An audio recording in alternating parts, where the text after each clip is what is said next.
안녕하십니까. 오늘 강의 주제는 반일 종족주의 현상으로 보는 역사 부정과 혐오입니다. 여러분들 목차를 보시면 오늘 강의가 어떻게 구성되어 있는지, 어떻게 진행될지 아마 아실 수 있을 겁니다. 일단 가장 처음에는 반일 종족주의라는 유령을 다룰 건데요. 유령이란 말에서 알 수 있듯이 떠돌아다니는 것이죠. 반일 종족주의가 무엇인지, 그리고 반일 종족주의 현상으로 번져가는 이 사태가 어떤 모습을 하고 있는지, 특히 반일 종족주의를 기반으로 해서 역사 부정과 혐오의 조직과 활동이 어떤 내용을 갖고 있는지 살펴보려고 합니다. 그 다음으로 사실 이 모든 사태의 시작이죠. 반일 종족주의라는 책을 살펴봐야 됩니다. 어떤 주장을 하고 있는지, 그 주장에 대해서 우리가 어떤 시각으로 바라봐야 될지 비판적으로 좀 다뤄보겠습니다. 그리고 이 주제가 사실 2019년 반일 종족주의 책 출판 이후에 2019년으로 끝난 게 아니고 아까 얘기했듯이 반일 종족주의 현상 내지는 사태로 확산되어 가고 있는데요. 이게 한국 사회에서만 국한해서 이 사태가 지금 번져가는 게 아니라 한국과 일본, 그리고 더 나아가서 미국, 더 나아가서 지금 글로벌하게 역사 부정과 혐오가 확산되고 있는 상황이죠. 올해 초에 하버드대 교수 램지어 사태를 여러분들이 아마 기억하실 겁니다. 사실 똑같은 내용이에요. 그래서 반일 종족주의 현상에서 지금 램지어 사태에 이르기까지 어떤 내용들이 같고 뭐가 다른지 좀 살펴보도록 하겠습니다. 그리고 마지막으로 사실 결론격에 해당하는 내용인데요. 사실은 이 문제를 우리가 어떻게 직시하고 해결할 것인가와 관련한 내용이죠. 이 자체가 사실은 또 다른 강의 주제거든요. 그런데 오늘은 쟁점들만 좀 확인하고 우리가 무엇을 생각해야 될지, 더더욱 우리가 지금 혐오 부정 이 문제를 다루고 있는데 똑같은 방식으로 부정하고 혐오해서 끝날 문제는 아니거든요. 우리가 생각해 볼 바들을 한번 확인해 보도록 하겠습니다. 예, 반일 종족주의와 유령이라는 유령입니다. 반일 종족주의라는 키워드, 이게 사실 신조어거든요. 이건 이영훈 교수의 단어인데요. 우리가 한번 내용을 읽어볼 필요가 있습니다. 제가 제시한 걸 한번 같이 읽어볼까요? 거짓말 문화, 그리고 벌거벗은 물질주의와 샤머니즘에 매여 있는 종족의 적대 감정이 이웃 일본을 향하고 있다. 이렇게 지금 주장하기 위해서 만든 건데요. 그러니까 이걸 한국 사회, 한국은 그런 적대적인 감정을 갖고 있는 종족이라고 지금 폄하하고 있고, 우리의 정신 세계를 거짓말, 그리고 벌거벗은 물질주의, 샤머니즘 이렇게 좀 자학하고 있는 것이거든요. 그리고 이웃 일본에 대해서 그렇게 하면 안 된다, 이제 이렇게 말하고 있는 셈이죠. 구체적으로 들어가면 역사와 영토 문제에 대해 한국의 반일 감정을 매우 부정적인 것으로만 문제 삼고 한국의 민족주의를 종족주의로 폄하하고 있는 것이죠. 한국 민족주의의 어떤 성격들, 특히 일본과 관련했을 때 갖는 반대, 부정적인 혹은 심지어 더 나아가 적대적인 성격들 분명히 있죠. 그런데 그렇게 되게 된 역사, 그리고 상황, 한국 사람들의 감정, 이것도 역사와 결부될 텐데요. 이런 것들을 일단 보지 않고, 그 맥락을 보지 않고 반일, 그리고 되게 종족화된 적대 감정 이렇게 폄하하고 있는 것이죠. 특히나 우리가 식민주의 그리고 전쟁에서 사실 피해자 위치에 서 있었거든요. 이런 것들을 버리고 일본 제국주의자의 가해자 시선에 이영훈 등 반일 종족주의 저자들은 스스로를 동화시킨 다음에 자기 부정과 자기 혐오를 하고 있는 셈입니다.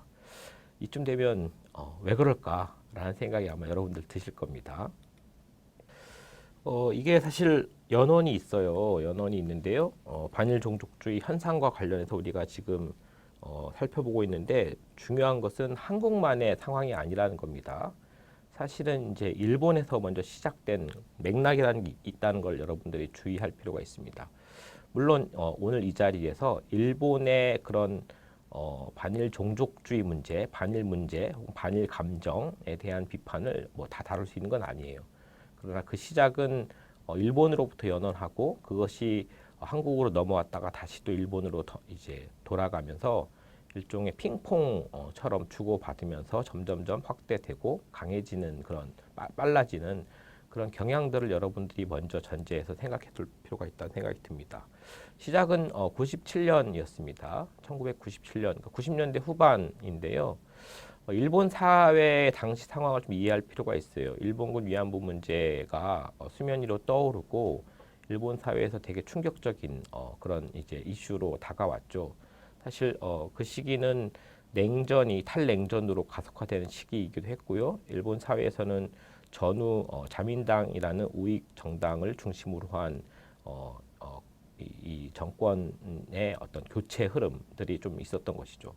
그 상황에서 일본군 위안부 문제를 직시하고 반성하고 성찰하려는 움직임들이 일본 사회에서 있었던 것이죠.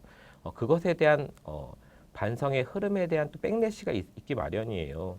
그래서 그 백래시 중에 하나가 그 구구적인 그런 반동 흐름이었는데요. 특히 교과서를 둘러싸고 그런 반동들이 백래시들이 발생했던 것이죠. 여러분들 아마 후쇼샤 교과서라고 들어봤을 거예요. 1997년에 이제 새로운 역사 교사 모임, 새로운 새영모, 그죠? 새영모 새로운 역사 그 교과서를 쓰는 모임인데요. 새영모가 이제 수쇼샤 교과서라는 구구 교과서를 썼죠. 당연히 이제 그 이전에 사회나 역사 교과서에서 일본군 위안부 문제를 서술하고 이 문제에 대해서 반성하려는 그런 어떤 서술들을 거부하는 우익적 반동, 우익적 백래시의 흐름이었습니다. 지지를 받지 못했죠, 처음에는. 그러나 지금 20년 이렇게 이상이 지나고 나니까 이게 지금 거의 대세가 됐는데요. 특히 이제 아베 정부 그리고 지금 스가 정부에 이르기까지 지금 이 교과서 문제를 들여다보면 이런 0.001% 채택률에 불과했던 이런 우익적, 구구적 어떤 교과서 서술이 지금 거의 대세화 된 것으로 보면 이게 지금 시작은 그랬지만 우리가 좀 주목해야 될 흐름인데요. 이 자체로 지금 우리가 일본 사회 안에서 들여다볼 게 많지만 이게 한국에 영향을 줬다는 게 굉장히 중요합니다. 그게 바로 2005년이었습니다.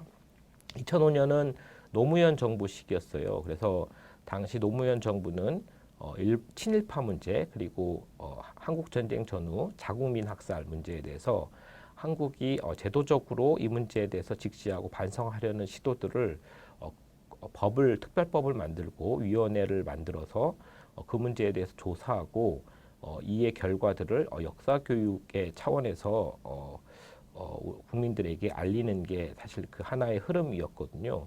이거에 대한 당연히 백래시 반동이 또 마찬가지로 발생했던 것이고 그렇게 해서 만들어진 게 바로 뉴라이트입니다. 뉴라이트라는 표현 아시겠지만 기존의 구우파와 다른 신우파라는 뜻이겠죠. 뉴라이트의 핵심 전선 중에 하나는 일본과 마찬가지로 교과서 전쟁, 교과서 문제였어요. 당연히 이제 당시 타겟이 됐던 금성 교과서, 그러니까 금성 출판사에서 만든 한국사 교과서죠. 여기에 이제 한국 전쟁 전후 민간인 학살 문제에 대한 서술이라든지 그리고 식민 시기에 대한 서술 문제, 특히 친일파에 대한 서술 문제에 대해 시비를 걸고 여기에 대해서 수정하려 했던 시도들이 있었던 것이죠. 그걸 하기 위해서 만든 게 바로 교과서 포럼입니다.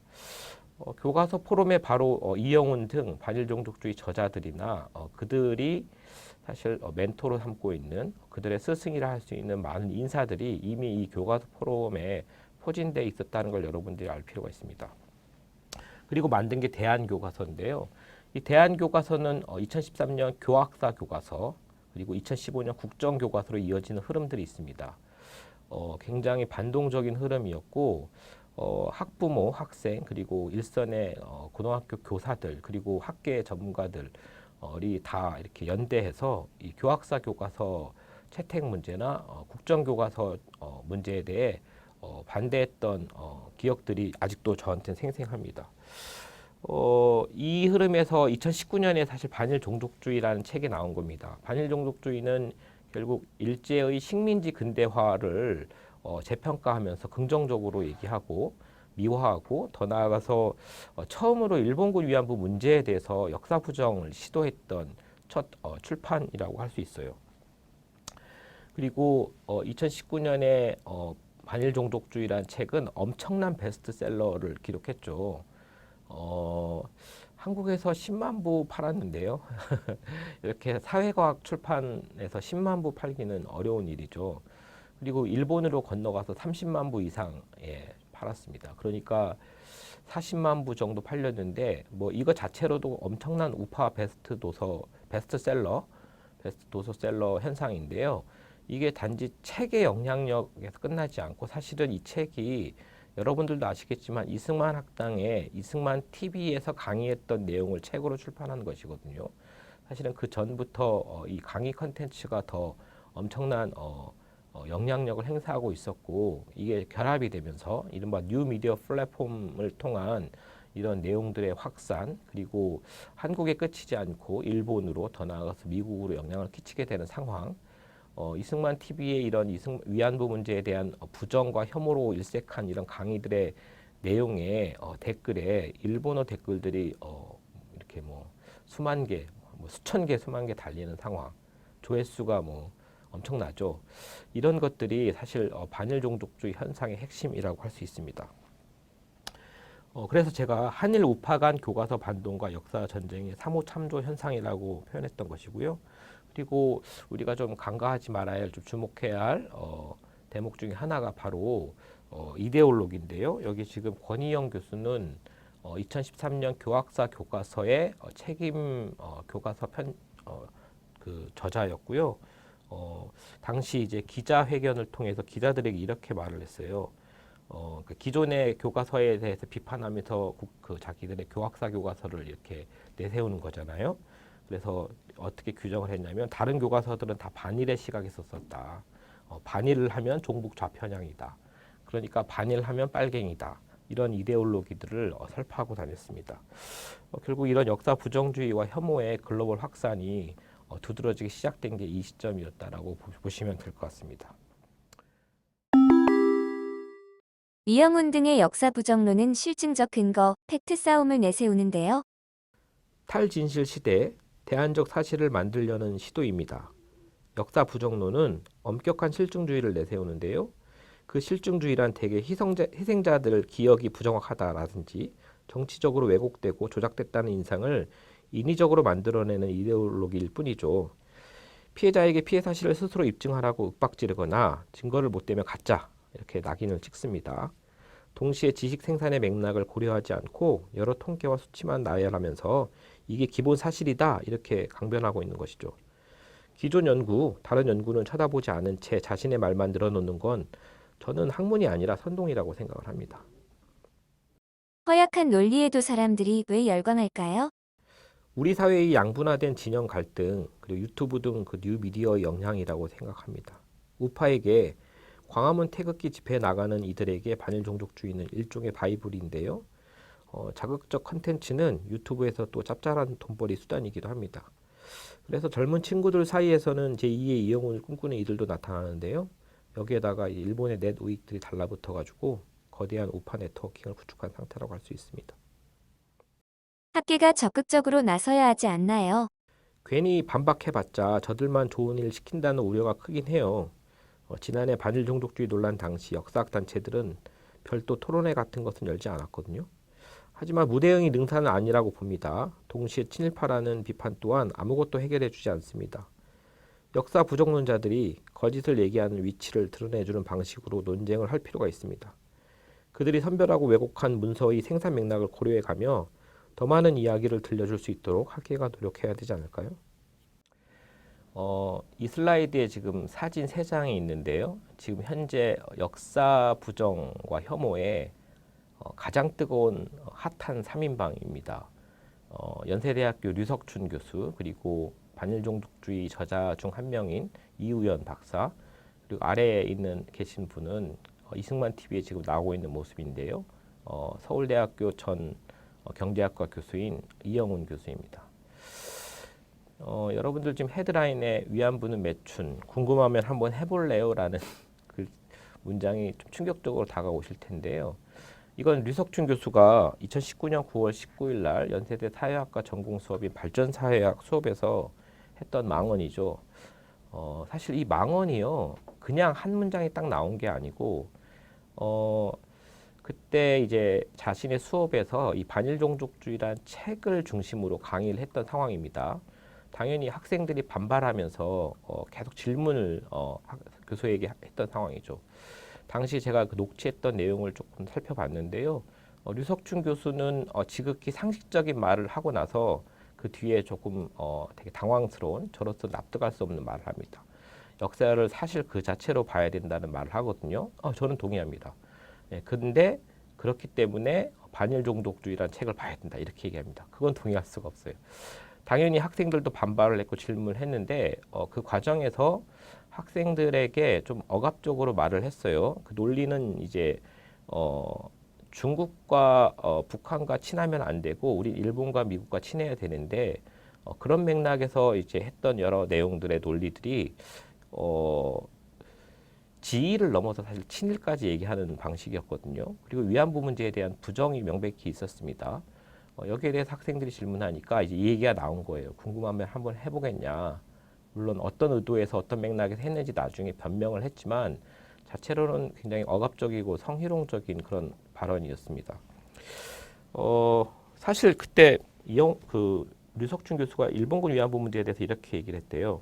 일본군 위안부는 자발적인 매춘부였고 지금은 종북단체 정대협에 의해 조종당해 피해자인 척하는 할머니들이다. 당연히 질문이 안 나올 수가 없죠. 근데 이 상황에 대해서 사실 반일종족주의의 전도자잖아요.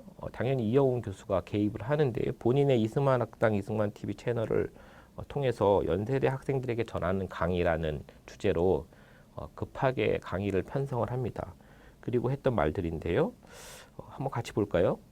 위안부는 분명 매춘부이고 류 교수의 말은 성희롱이 아니다. 학생이 교수의 강의를 녹음해서 외부에 알린 것은 광기에 사로잡힌 홍위병 같은 짓이고 류 교수에 대한 저주이며 그래서 그 학생의 영혼은 파괴되고 인생의 패배자로 전락할 것이다 라고 말을 했어요. 누가 저주를 퍼붓고 지금 있는 걸까요? 2019년에 이어서 2020년의 반일종족주의 현상을 제가 좀 설명드리려고 합니다. 제가 2020년 그 2월, 그러니까 코로나 사태가 심각해지기 직전에 일본의 메이지 가쿠인 대학에 방문을 했습니다. 그때 이제 강연이 있어서요. 그러면서 제가 그 학교에 가기 전에 도쿄 신주쿠역에 있는 기노쿠니야 대형 서점에 좀 들렀어요. 왼쪽 사진은 이 기노쿠니야 서점 딱 들어가면요, 가장 잘 팔리는 판매대에 놓여 있는 책들이고요. 그리고 오른쪽 사진은 3층 입문 쪽 코너로 올라가면 한반도 책장 코너가 있어요. 보통 여기 북한 혐오하는 책들이 많이 있는데요. 풍경이 갑자기 바뀌었죠. 여러분들은 이 두 사진을 보면서 어떤 생각이 드십니까? 일단 가장 지금 눈에 띄는 건 문재인 대통령의 얼굴이죠. 반일 종족의 상식이라는 책 표지에 문재인 대통령 얼굴을 이렇게 놨어요. 그리고 왼쪽 옆에 보면 반일 종족주의 이 책, 일본어 책, 번역책이죠. 지금 이영훈 교수 얼굴이 보이고요. 오른쪽은 이제 고바야시 요시노리라고 굉장히 유명한 일본의 역사 부정주의자 중에 한 명인데요. 만화가입니다. 일본군 위안부 문제를 되게 성적으로 그려내는 혐오하는 여성 혐오의 선두에 서 있는 인사인데요. 이 책이 지금 나란히 있는 것이거든요. 그리고 오른쪽도 사실 상황이 다르지 않습니다. 이 혐한 책들이 지금 엄청나게 많이 꽂혀 있는 거죠. 그 상징이 지금 문재인 대통령의 얼굴이 된 겁니다. 간혹 조국이 등장하기도 합니다. 역사 부정, 그리고 일본군 위안부 문제의 부정, 그리고 반문재인 정서는 일본 아베 정부나 지금 스가 정부의 인식에 그치는 게 아니라 지금 점점 일본 사회의 보통의 풍경으로 이렇게 자리하고 있는 상황임을 여러분들이 확인할 수 있을 겁니다. 다음 사진도 사실 어떤 한 서점 판매대의 모습인데요. 요건 조금 특징적인 측면이 있어서 제가 지금 보여드리는 겁니다. 가장 왼쪽 사진 위에 상단에 보면 82년생 김지영 일본어 번역책이거든요. 한 15만 부 팔렸어요. 그러니까 엄청난 기록할 만한 수치라는 평가들이 있어요. 일본 사회도 지금 여성 혐오에 대한 이제 또 대당의 이제 페미니즘에 대한 관심들이 있다는 걸 여러분들이 알 수 있을 거고요. 그리고 위안부 문제는 일본에서 또 페미니즘의 한 주제로 굉장히 예각을 세우고 있는 주제이기도 합니다. 어쨌든 반일종족주의나 고바야시 요시노리의 위안부라는 만화책을 지금 이렇게 보는 그런 김지영 일본어 번역책이 좀 이런 구도가 좀 신기해서 가지고 왔어요. 사실 일본 미투 운동의 이제 상징이라 할 수 있는 이토 시오리라고 여러분들이 아실지 모르겠는데요. 한번 포털에 이렇게 한번 검색을 해보세요. 이토 시오리 상이 한국에 방문했을 때 가장 먼저 만났던 분들이 바로 일본군 위안부 피해자, 그러니까 할머니들을 만났어요. 그리고 연대를 표명했고요. 위로를 하면서 위드 유를 표명을 했었더라고요. 이 때문에 그 이토 시오리 씨는 일본 구구파가 온갖 혐오 표현을 쏟아내면서 공격하는 대상이 되기도 했습니다. 오른쪽 캡처 사진 한번 보십시오. 좀 놀라운데요. 이게 엄청나게 유명한 방송 중 하나인 이케가미 아키라의 TV 프로입니다. 이케가미 아키라 씨는 일본의 손석희 이쯤 돼요. 그리고 굉장히 그 공신력 있는 언론인이거든요. 이분이 반일종족주의 책을 선전하는데 거의 선두에 있었는데요. 그 중에 지금 이 프로에서는 퀴즈 형식으로 지금 반일종족주의의 저자는? 이라고 묻고 있습니다. 답은 놀랍게도 이영훈이 아닙니다. 그게 중요한 게 아니에요. 답은요, 지금 선택지를 보세요. 미국의 학자, 일본의 학자, 그리고 한국의 학자 이렇게 돼 있는 거죠. 그러니까 답은 한국의 학자죠. 반일종족주의 책의 저자는 한국의 학자. 그러니까 일본의 스피커 역할을 하는 어떤 한국인들이 참 기특해 보이는 것 같아요. 그 기특한 사람들이 바로 이분들입니다. 뭐 이영훈을 포함해서요. 왼쪽은 반일종족주의 저자인 그 이우연 박사죠. 지금 굉장히 유명하죠. 거의 뭐 이영훈을 넘어서는 인지도를 지금 보이고 있습니다. 이우연 하면 이제 2019년 7월 2일 날 생각이 납니다. 그러니까 7월 1일 날 한번 생각을 해보시죠. 7월 1일 날 일본 아베 정부가 한국에 대해서 반도체 세계 품목에 대한 수출 금지를 했던 날이죠. 여러 가지 갈등의 이유들이 있었지만 뭐 아마 한국 시민들은 다 아실 겁니다. 한일 갈등이 최고조로 이렇게 갈등이 심각해질 때였죠. 사실은 그 전날 6월 30일인가요? 그 전날은 트럼프 대통령이 한국의 판문점에 방문해서 문재인 대통령과 함께 김정은 위원장을 만났던 때입니다. 놀랍죠. 우리가 지금 이 각 사건들의 연속성, 인과적인 거는 보지 않을게요. 사실 다 다른 이유들이 있겠지만 어쨌든 날짜 순으로 보면 트럼프 대통령이 한국으로 와서 한반도 평화 프로세스의 어떤 가능성에 다시 불을 지피는 그런 분위기들을 만들어가고 있는 바로 그 다음 날 일본 아베 정부가 갑자기 얼음물을 끼얹었죠. 그리고 바로 그 다음 날 이우연 씨가 일본 구구파 후지키 슈니치의 금전적인 지원을 받아서 유엔 인권이사회에 가가지고 일제히 강제 동원을 부정하는 내용의 발표를 했습니다. 저는 그때 어떤 장면이 떠오르냐면 한국의 뉴스에서 보도했는데요. 후지키 슈니치가 이제 이우연의 양복에 옷깃을 이렇게 만져주면서 먼지를 털어주고 되게 그윽한 눈으로 바라보는데요. 이우연 씨가 되게 부끄러워합니다. 저는 이 관계가 지금 한일 간의 역사 부정과 혐오의 네트워킹의 어떤 한 모습처럼 보였어요. 그리고 이우연 씨에게 금전적 지원과 이 내용을 어떻게 일본 사람이 컨펌한 그런 발표회장이 대신 들어가서 한국 사람이 일제히 강제 동원에 대해서 발표할 수 있느냐를 당연히 기자가 물었는데 그 왜 못하냐, 이게 나의 소신이다라고 얘기를 했던 이우연의 모습이 떠오릅니다. 오른쪽에 계신 분은요, 지금 좀 특이하시죠. 일장기와 태극기를 지금 같이 들고 있는데요. 여러분들 다 아실 겁니다. 미디어워치라는 변희재가 만든 뉴라이트 미디어 플랫폼이라고 해드릴게요. 어쨌든 뉴라이트 찌라시 같은 언론이 있는데요. 거기 현재 대표입니다. 황희연이라는 분인데요.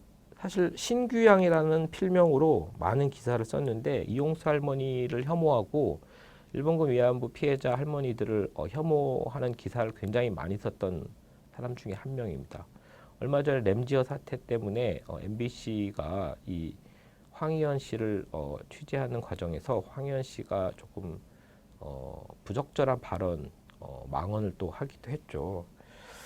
어쨌든 위안부 문제에 대해서 일본의 구구와 한국 뉴라이트 역사 부정론의 시각과 주장을 대변하는 그런 대표적인 인사 중에 한 명입니다. 지금 들고 있는 슬로건 한번 보시겠어요? 위안부상 철거, 수요 집회 중단.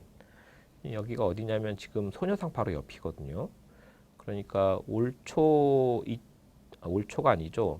작년 2020년 1월 1일 새해였어요.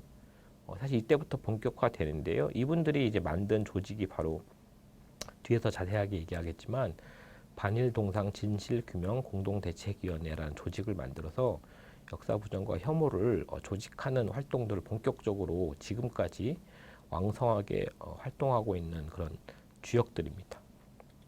2019년 12월 2일이었네요. 이우연뿐만 아니라 주동식, 그리고 최덕효, 김소연, 이분들 지금 현재 대표적인 그런 뉴라이트 인사들이거든요. 특히 최덕효라는 분은 한국인권뉴스 대표라고 지금 직함이 돼 있는데요.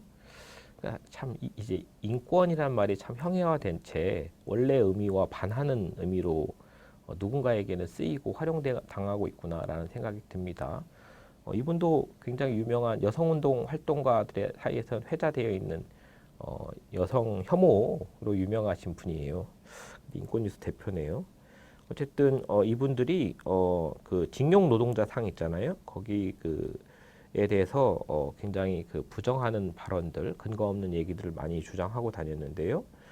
그래서 그 설치 작가인 김석영, 김은성 부부에 의해서 명예훼손과 손해배상 소송에 피소되었는데 이에 대응하기 위해서 단체를 설립한 것이죠. 그래서 나온 게 반일동상 진실규명 공동대책위원회, 반일동상 공대위, 보통 이렇게 줄여서 말을 하고요.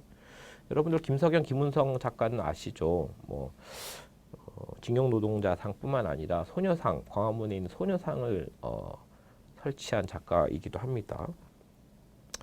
2020년 1월 1일 아까 제가 말씀드렸듯이 새해에 사실 수요 시위가 진행된 소녀상 옆에서 4차 위안부상 반대 집회를 이 반일동상 진실규명 공대위가 열었고요. 그리고 아까 그 황의원이 이렇게 들고 있었던 슬로건, 플랜카드, 수요 집회 중단, 소녀상 철거 이렇게 주장을 했습니다. 반문, 반북, 반중을 위해서 친일 친미를 커밍아웃한 뉴라이트 성향의 역사 부정주의 단체와 구구 뉴미디어들의 등장인 것이죠. 유튜브도 마찬가지입니다. 그러니까 내가 이 상황을 보면서 해방 이후에 한국에서 내가 친일파다라고 외치는 현상을 저도 처음 목격하고 있는 것이고 여러분들도 처음 보고 있는 것입니다.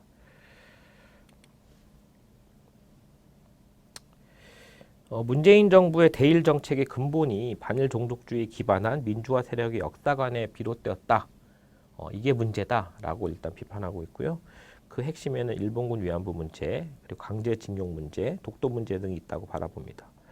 그러니까 반문 연대의 논리는 이런 갈등 사안 이런 것들을 자제시켜야 한일 관계가 좋아지고 한미일 삼각동맹이 잘 돌아갈 텐데 자꾸 현 정부는 이 문제에 대해서 일본과 대결하고 있다 이렇게 얘기하고 있는 거죠.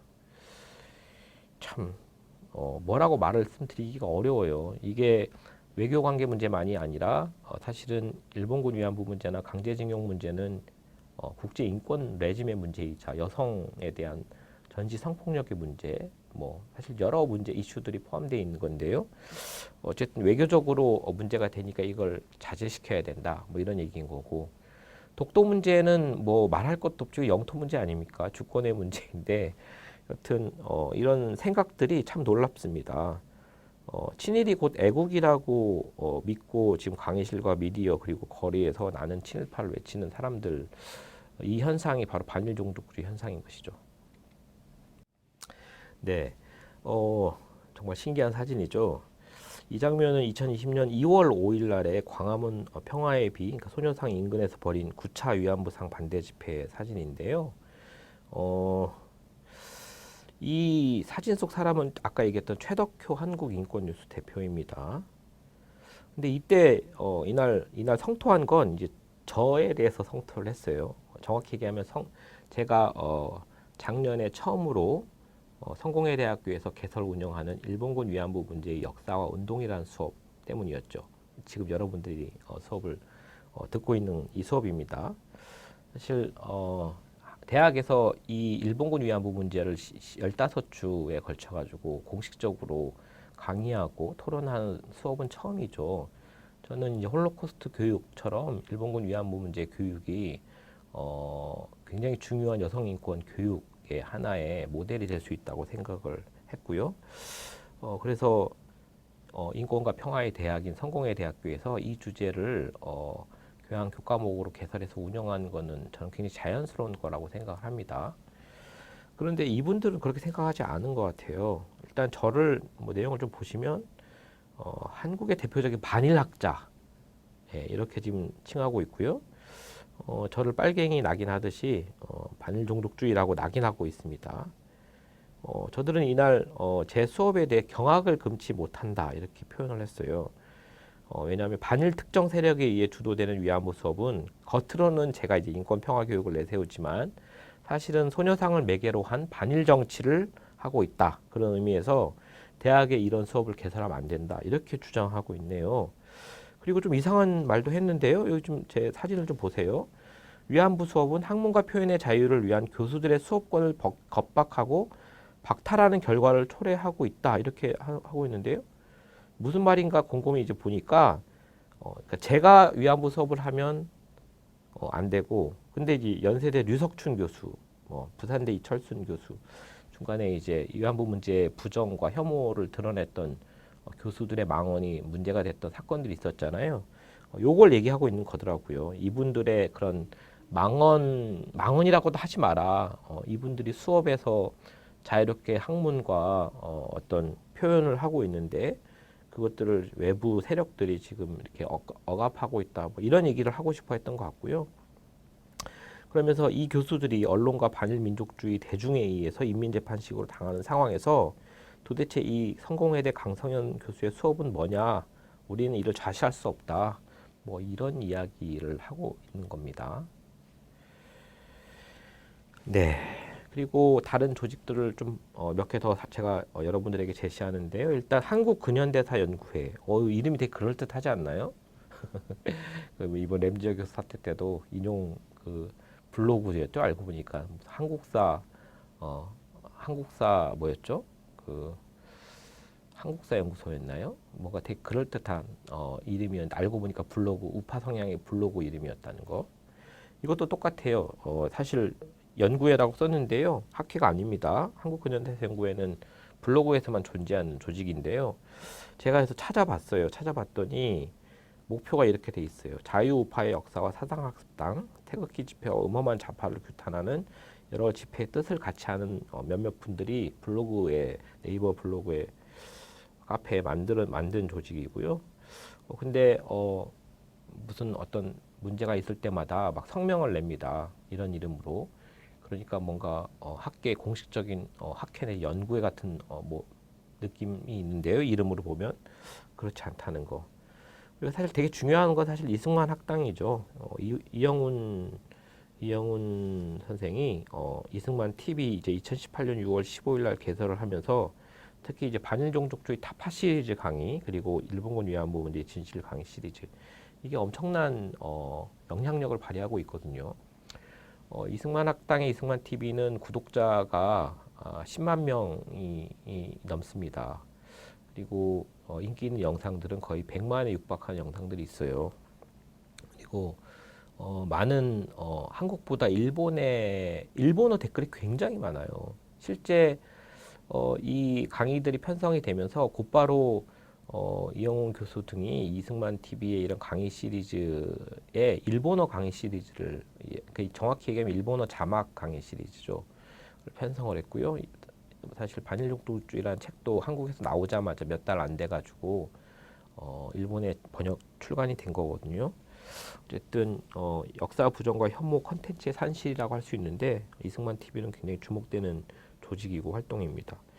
그리고 그 외에 이제 김병헌이라는 국사교과서 연구소 소장이라고 본인이 계속 얘기하시는 분이 있는데요. 이분은 교과서 저자들에게 조금 유명하신 분이에요. 여러 가지 이제 컴플레인을 굉장히 많이 저한테도 굉장히 많이 이메일을 보내고 하여튼 예, 이영훈과 같이 하는 분인데요. 이 국사교과서 연구소도 뭔가 뭐 국사편찬위원회처럼 공식적인 조직기관으로 보이는데 실제 그렇지 않습니다. 프리덤 뉴스라는 아까 얘기했던 미디어워치 같은 그런 뉴라이트 미디어 플랫폼 미디어의 하나인데요. 구구들이 보는 이제 인터넷 뉴스인데요. 여기에 부설로 설립된 분이 혼자만 활동하시더라고요. 근데 이분이 또 만든 단체가 많아요. 나중에 2020년 와가지고 위안부 인권회복 실천연대. 이건 이름이 정말 신기하지 않습니까? 일본군 위안부 문제에 대해서 역사 부정을 하고 위안부 피해자들을 혐오하시는 분들이 인권회복이라는 말을 쓰고 있습니다. 실제 그런 주장들을 많이 했어요. 일본군 위안부였음을 사실 되게 부끄러운 건데 이 부끄러운 내용들을 경험들을 위안부 피해자들에게 말하게 한 정대협 정의원이 반인권 단체고 그걸 말하게 하지 마라. 그걸 보호해야 된다라고 주장하시는 분이에요. 그러니까 그냥 넘어가게 해야 되는데 왜 자꾸 아픈 상처를 들추게 하냐 이런 거죠. 성폭력 피해 여성에게 똑같이 적용해서 얘기를 하면 그 당했던 상처들이 너무 아픈데 왜 성폭력 피해 사실을 알리게 하고 가해자들을 이렇게 처벌하게 하냐. 그냥 자기가 개인적으로 당한 아픔이니까 그걸 그냥 묻게 해두면 되지. 그게 바로 보호다라고 얘기하는 논리거든요. 이해가 되십니까? 어쨌든 인권이라는 말, 회복, 보호라는 말이 되게 형해화됐습니다. 그리고 그러면서 또 반대 정말 적나라한 건데요. 위안부법을 폐지하는 운동을 또 벌이겠다고 하면서 조직을 만드신 분이에요. 도대체 일관성이 없습니다. 그분 내적인 논리로는 이렇게 일관적인지도 모르겠어요. 그래서 아까 제가 말씀드린 그 위안부 그 피해자법 폐기하라 이렇게 주장하는 집회 모임을 연 포스터 제가 가지고 와봤는데요. 흥미로운 거는 이제 오른쪽 가운데 포스터 한번 보세요. 매주 화요일이면 음습한 왜곡의 무덤이 진실의 꽃이 피어납니다. 정말 그리고 화요일에 만나요. 화자는 꽃 화자네요. 그 김병헌 지금 이제 오른쪽에 보시면요. 기생학교 출신 길어녹 친구들과 돈 벌러 갔더니 일본군 위안소였단다. 이 매춘부로 지금 얘기하는 거죠. 그러면서도 아래 사진을 보면요. 위안부상 세워 온 세상에 알리는 짓은 위안부 공개 모욕이자 위안부를 2번 죽이는 일. 이게 좀 말이 됩니까? 도대체 어디에 지금 입장인지 잘 모르겠어요. 그러면서 기로녹의 위안부 이력 속속들이 까발려 모욕 준 정대협과 여가분 용서 못할 인권 침해 집단. 자기들이 인권 침해 집단인데 지금 거꾸로 지금 주장하고 있는 거죠. 이게 바로 역사 부정주의자들의 수법이에요. 우기는 겁니다. 목소리를 크게 계속 우기면 사람들이 그렇게 이해한다라는 이게 지금 말이 안 되는 얘기가 좀 애 같은 초등도 요즘 이렇게 하지 않죠. 근데 실제 이런 얘기들을 일본의 중요한 아주 유명한 역사 부정론자들이 그게 수법이라고 말한 바 있거든요. 이걸 지금 똑같이 반복하는 행태라고 할 수 있습니다. 그래서 이제 지금 집회들이 계속되고 있어요. 제가 지금 보여드리는 사진은 23차 위안부상 반대 집회인데요. 2020년 5월 12일 여러분들이 아시겠지만 작년에 정의연 사태가 한창일 때입니다. 역시 뭐 위안부상 철거, 수요 집회 중단 이렇게 하고 이 윤미향 그 당시 전 대표, 그러니까 이제 정의연 전 이사장이죠. 그리고 정대협을 아동학대 혐의로 서울지검에 고발했습니다. 왜 아동학대 혐의일까 처음엔 잘 이해가 안 됐어요. 알고 보니까 위안부 문제는 이제 섹슈얼한 문제, 성적 문제인데 수요시에 이제 뭐 초등학생, 중학생, 고등학생들이 있는데 이런 성적인 문제를 얘기하고 뭔가 선동한다, 아동학대다. 아, 이거 사실 위안부 제도 자체가 아동 성범죄 문제입니다. 네. 당시에 국제법이 금하고 있던 여성과 아동을 약취 내지는 취업 사기로 강제 동원하고 성노예제를 운영한 거거든요. 이거 자체가 아동 성범죄이기도 해요. 그런데 거꾸로네요. 그것을 가해했던 혹은 그 가해를 변호하고 있는 논리를 펼치고 있는 이들이 거꾸로 피해자들을 지원하고 함께 해왔던 사람들 혹은 단체들에 대해서 아동학대 혐의로 고발하고 있는 이 상황을 보면서 이게 뭘까라는 생각이 듭니다.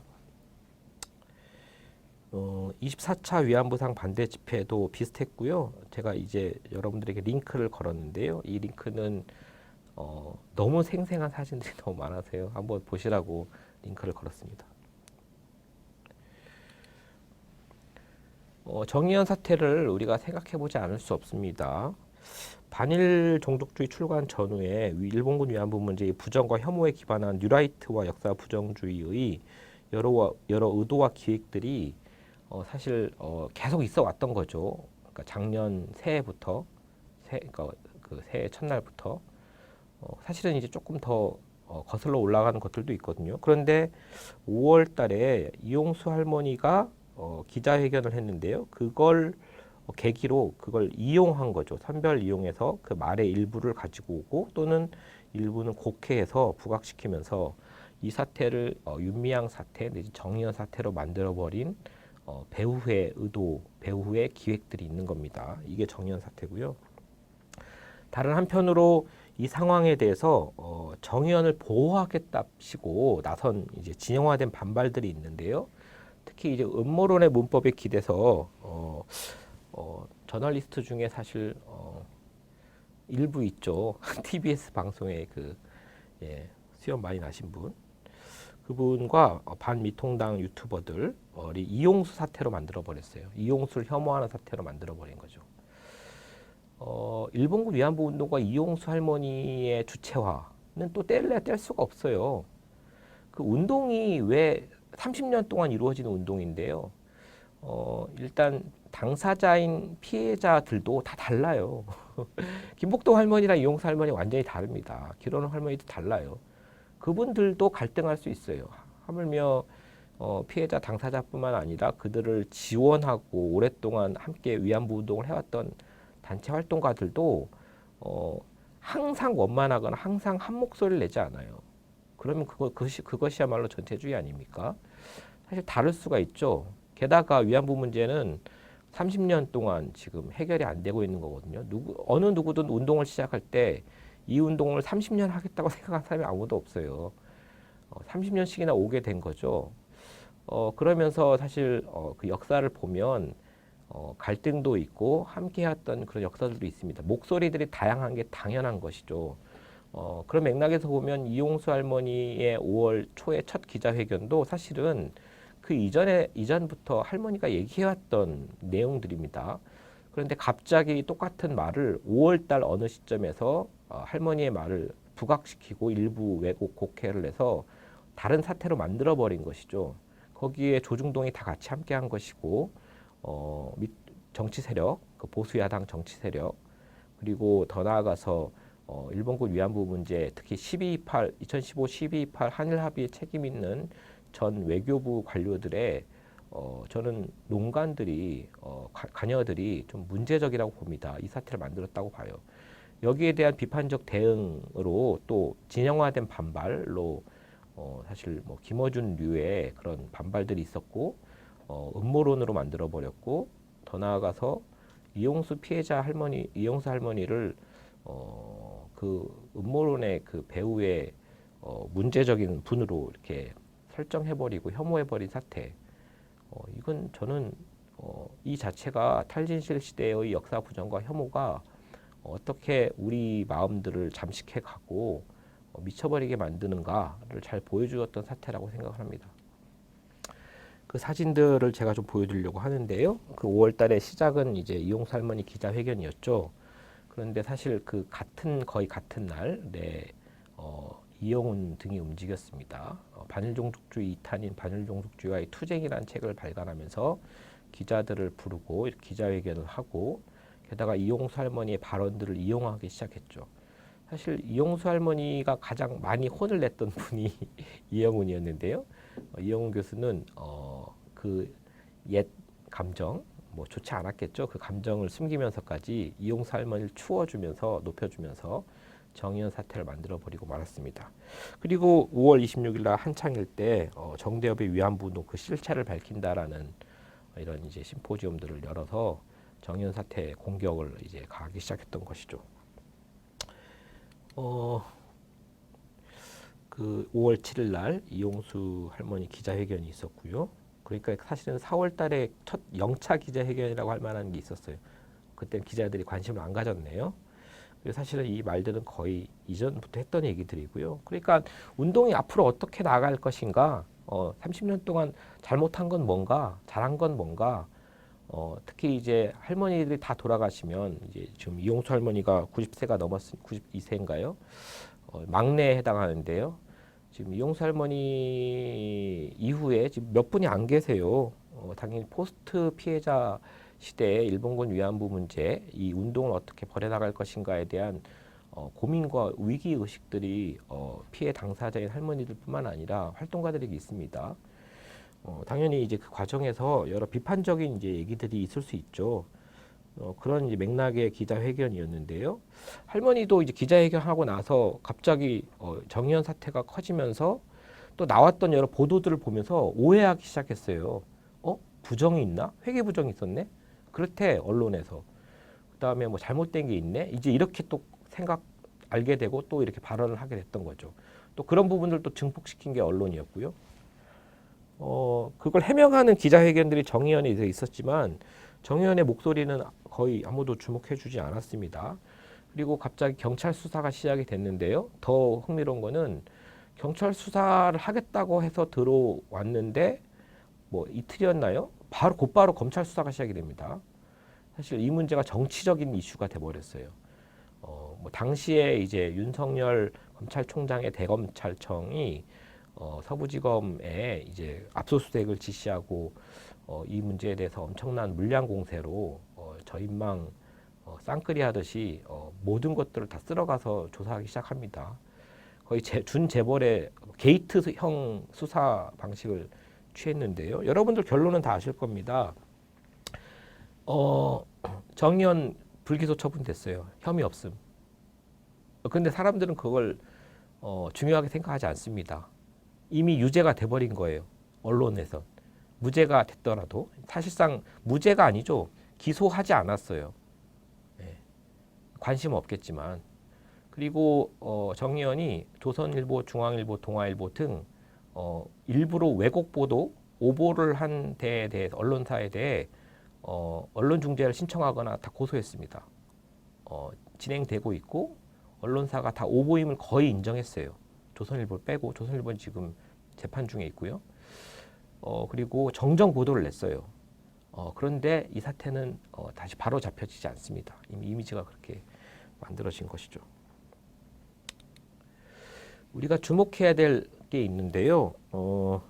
이 사태 이후에 저는 깜짝 놀랐는데요. 처음에 반일종족주의 책이 출간됐을 때 한국 언론, 특히 이제 사회부 기자들, 문화부 기자들도 이 책을 읽어보면 황당하잖아요. 그래서 되게 비판적인 기사를 많이 냈거든요. 저한테 이제 비판적인 인터뷰도 많이 요청했고 제가 기사를 많이 쓰기도 했습니다. 토크를 많이 하기도 했는데요. 정의연 사태 거치면서 이영훈 등의 반일종족주의 주장이 이상한 주장, 예외적인 주장이 아니라 일각의 공식적인 주장이 됐어요. 왜냐하면 정의연 사태 때 정의연을 공격하느라고 많은 언론들이 공격 논리를 어디서 찾았냐면 이영훈 책에서 찾은 거죠. 그래서 정말 무비판적으로 이영훈 식의 주장과 논리들이 언론에 2020년 5월 내내 들끓었어요. 예를 들면 이제 정의연과 정대협에 대한 이해인데요. 한번 보실까요? 그 반일종족주의 책에 이런 표현이 있는데요. 정대협은 그들의 공명심을 충족하기 위해 그들의 직업적 일거리를 잇기 위해 개인의 인생사 따윈 아무래도 좋은 것으로 팽개치고 위안부를 민족의 성녀로 앞세워 시위를 벌이면서 아무도 맞설 수 없는 전체주의적 권력을 군림하였다. 이게 반일종족주의 책에 나오는 주장이거든요. 사람들의 마음속에 기자들의 마음속에 이런 정대협 정의연에 대한 상이 완전히 자리 잡혔어요. 정의연을 공격하기 위해서 이런 식의 이미지를 투영하고 기사를 썼죠. 근데 이제 더 흥미로운 것은요. 바로 일본 언론의 행태인데요. 사실 일본 언론은 이 문제에 대해서 여러분들 막 들끓었을 것 같죠? 그렇지 않습니다. 관망하는 상황이었어요. 산케이 일본 구구 언론지인 산케이를 빼고 나머지는 조용히 있었어요. 일본에서 떠들면 또 다른 상황이 벌어질 것 같은 거였겠죠. 사실 가만히 있어도 됐던 게요. 일본 언론에 일본 사회에도 이 문제가 엄청나게 많이 보도됐는데요. 그건 일본 언론에 의해서 보도된 게 아니고 조선중앙동아일보의 일본어 온라인판으로 엄청나게 많이 보도됐어요. 그러니까 이 문제에 대해서 일본어로 일본이 너무 기쁜 일본 국어들이 너무 기쁜 그런 내용들을 한국 언론들이 보도하고 있었던 것이죠. 지금 여기 사진들은요. 지금 왼쪽 사진은 그 한국 언론의 일본어판의 이제 기사들인데 거의 탑 수위를 차지하고 있습니다. 정의연, 정대협 관련 기사들, 이용수 할머니 된 기사들이 이를 받아 쓰는 일본의 구구 보수 언론은 이 사태를 윤미연, 정의연, 이용수 할머니 문제에 국한하지 않고 특히 이제 상케이가 그랬는데요. 오른쪽 이제 신문들 이미지를 보시면 알겠지만 위안부 가짜 일본군 위안부 운동 30년의 역사를 부정하는 사실 근거들로 삼아 보도했습니다. 너무너무 감사한 일이죠. 일본 언론, 구구 언론의 입장에서 보면. 특히 이제 상케이 신문 사설인데요. 왼쪽에 세이론 정론 이렇게 보시면 반일 집회 그만두고 상철거를 소녀상 철거를 그러니까 이제 찬스죠. 사실 일본 구구 혹은 일본 정부 입장에서 다른 건 다 이제 안 무서운데 딱 두려운 게 이제 두 가지인데요. 하나는 이제 한일 합의로 해결이 된 거죠. 어쨌든 한국 정부는 일본군 위안부 문제에 대해서 일단 해결됐다고 선언했기 때문에 그 최종적 해결이라는 표현이죠. 먼저 국제사회에서 한국 정부가 외교적 채널로 말할 수가 없어요. 이제 문제는 뭐냐면 시민사회 운동, 특히 이제 소녀상으로 상징되는, 특히 소녀상이 국내에서만 있는 게 아니라 미국과 해외에 이제 막 세워지고 있잖아요. 얼마 전에 독일에서 베를린에서 독일 소녀상 철거를 둘러싸고 일본 그 외교의 그 총력전 보셨잖아요. 거기에 대한 반발은 다행히도 독일 외교부가 조금 무릎을 꿇는 그런 모습을 보였다가 베를린이라는 공간은 굉장히 초국적 여성운동 그리고 전시 성폭력에 대한 명백한 반대, 인권 침해에 대한 분명한 입장을 갖고 있는 운동 단체들이 초국적인 단체들이 굉장히 몰려 있는 공간이거든요.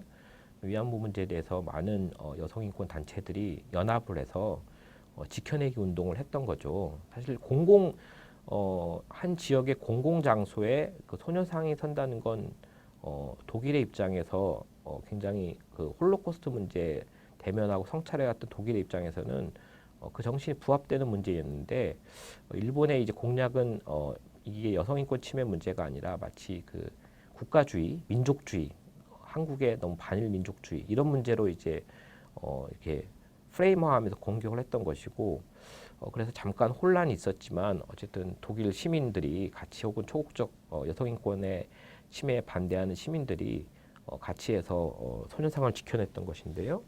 어쨌든 이 소녀상이 굉장히 핵심적인 그런 일본 구구들의 일종의 아킬레스건입니다. 그래서 이걸 철거했으면 좋겠다 이런 이제 내심을 드러내는 것이죠. 그리고 더 흥미로운 건요. 이렇게 일본에서 상케이가 보도를 했잖아요. 이걸 다시 또 일본에 있는 조중동 일본 특파원들이죠. 한국인 특파원들이 다시 이걸 받았어 가지고 한국 언론으로 냅니다. 그러니까 이제 마치 일본에서도 이렇게 얘기했다. 이게 객관적인 것처럼 다시 한국에 보도하는 거죠. 이렇게 상호 피드백, 상호 참조하는 현상들 사실은 부정과 혐오고 왜곡 보도인데도 불구하고 이런 식의 언론, 여론화 경향들이 굉장히 강해진 계기가 됐던 게 바로 정의연 사태였고, 정의연 사태로 끝나지 않는 거죠. 그러니까 저는 이영훈 사태, 반일 종족주의 현상, 정의연 사태를 포함해서 이 문제가 또 한 번 벌어질 거라고 생각을 했어요. 아닌 게 아니라 올해 이제 초부터 램지어 교수 사태가 터졌던 것이죠. 네. 다음은 반일종족주의라는 책에서 도대체 이영훈 교수 등 저자들이 어떤 내용의 주장을 하고 있는지 우리가 비판적으로 검토하는 시간을 갖도록 하겠습니다. 이건 제가 한 말이 아니고 이영훈 교수가 직접 펜앤마이크라는 마찬가지 미디어워치 같은 그런 뉴라이트 미디어 플랫폼인데요. 이렇게 본인이 글을 썼습니다.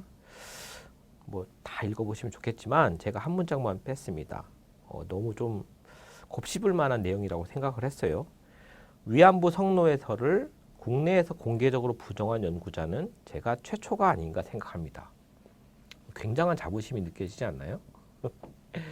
네, 물론 이제 그 뒤에 뭐 박유아 교수 얘기도 나옵니다.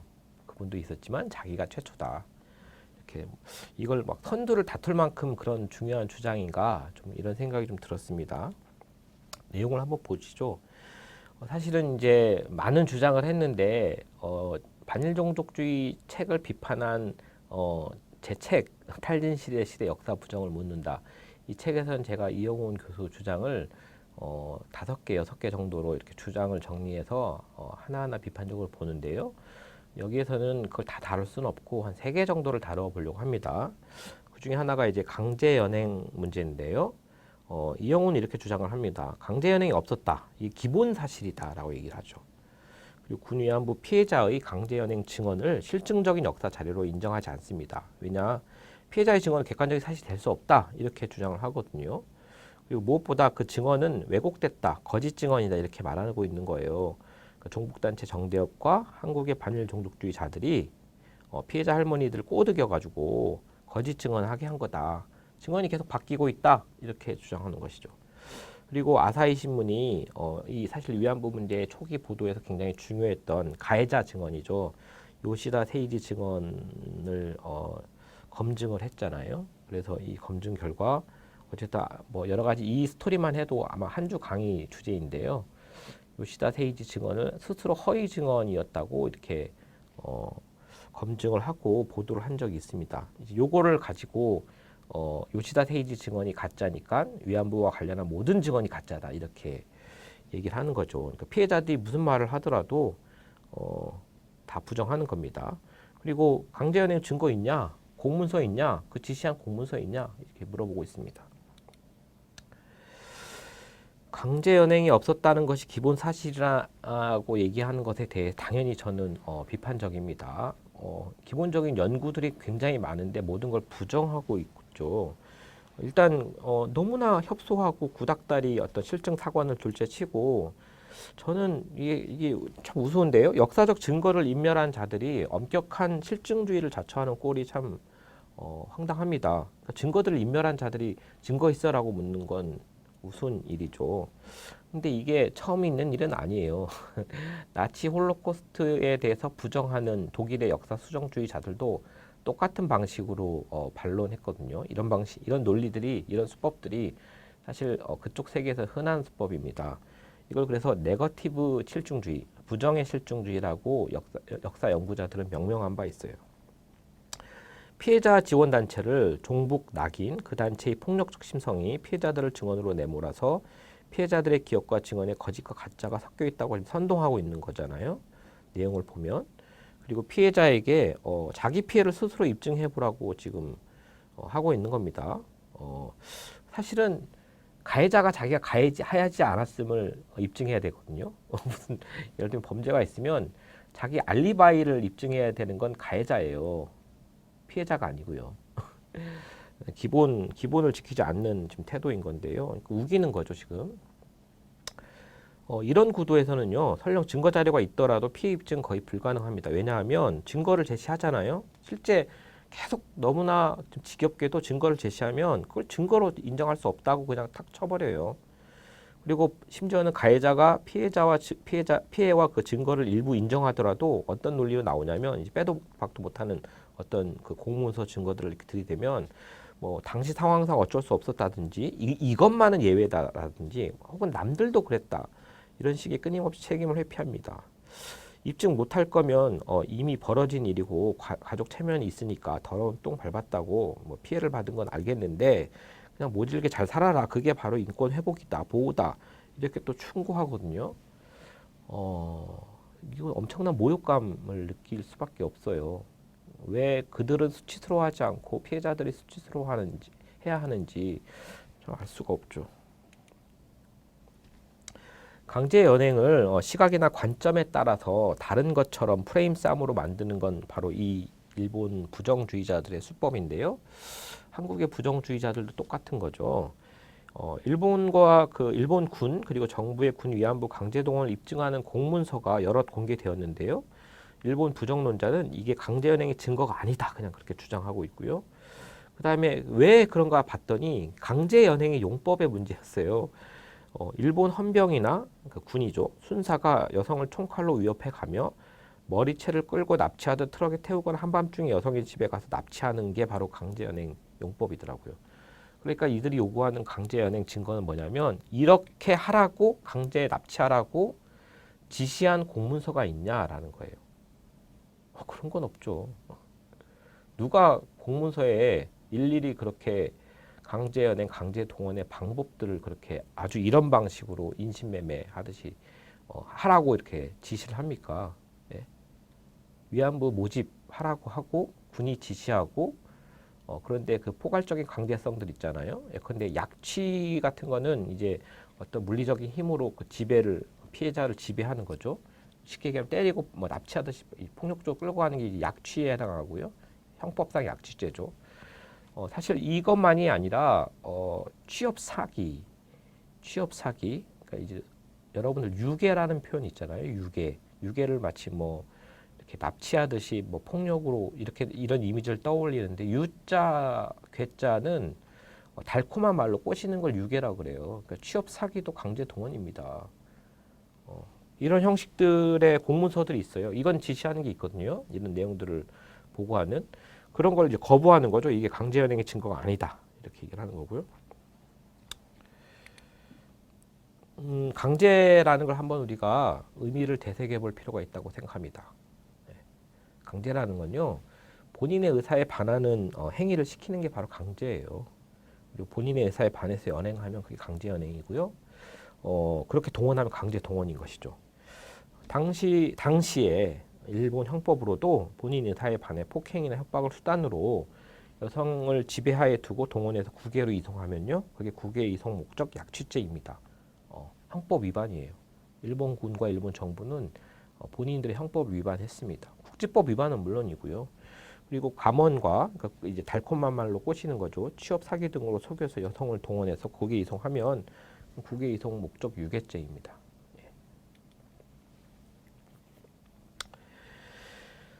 두 번째로 우리가 다뤄야 될 내용은 이제 이 주장인데요. 이 경우는 위안부제는 합법이다.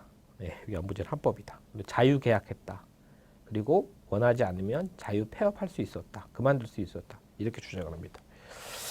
흥미로운 건 이제 이영훈의 주장, 이런 주장의 내용을 깊게 들어가다 보면 일본 부정주의자들과 조금 다른 게 있어요. 그 중에 하나가 뭐냐면 이영훈은 일본군이 주도하고 조선총독부와 지방말단 행정기관이 위안부 동원에 관여한 사실을 인정합니다.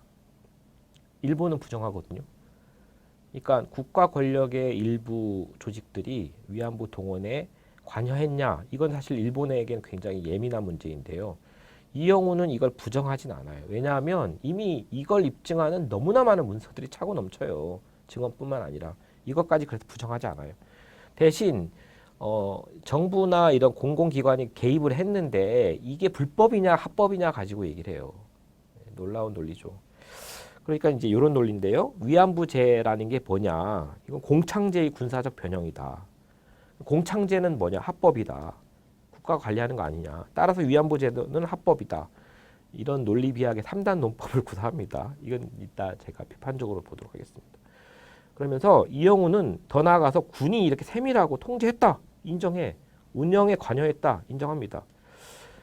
그러면서 업주의 중간 착취를 통제했기 때문에 오히려 위안부들을 보호할 수 있었다. 일본군의 좋은 관여론을 주장합니다. 이쯤 되면 정말 본말이 전도된 이야기죠.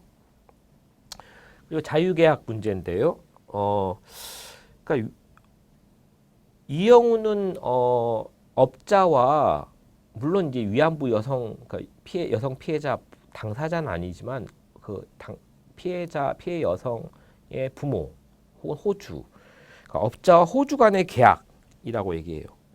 업자들이 호주에게 취업 승낙서를 받아서 딸을 데리고 갔고 그 여성의 입장에서도 가난과 폭력이 지배한 가정을 벗어나서 신생활로 향하는 설렘이 있었을 걸이라는 그런 가정하에 합법 계약이라고 주장합니다. 자유 계약이었다. 예. 계약이 주체에서 지금 배제된 건데 여성이 그래도 좋아했을 거다, 설렜을 거다. 그리고 합법이다 이거는 이런 논리고요. 그리고 자유 폐업 얘기하는데요. 이게 그거죠. 그러니까 돈을 정말 많이 벌었다. 그래서 선불금을 냈지만 선불금을 상환하고 그리고 계약 기간이 완료되면 이 작부 허가서 이걸 반납하고 귀향했다고 주장하는 겁니다. 그러면서 싱가포르의 기쿠스이 클럽 사례를 들어요. 그리고 일본군 포로 신문보고 제49호라는 미군 보고서를 제시합니다. 자, 이런 주장에 대해서 한번 비판해 보도록 합시다. 일단 공창제 3단 논법 있잖아요. 위안부제는 합법이었다. 저는 이영훈이 일본군 위안부 제도도 잘 모르고 있는데 공창제도 잘 모르고 있구나라는 생각이 들어요.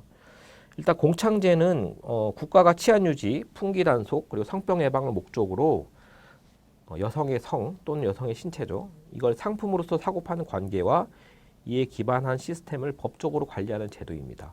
국가가 개입해서 여성의 몸을 관리하는 제도인 거죠.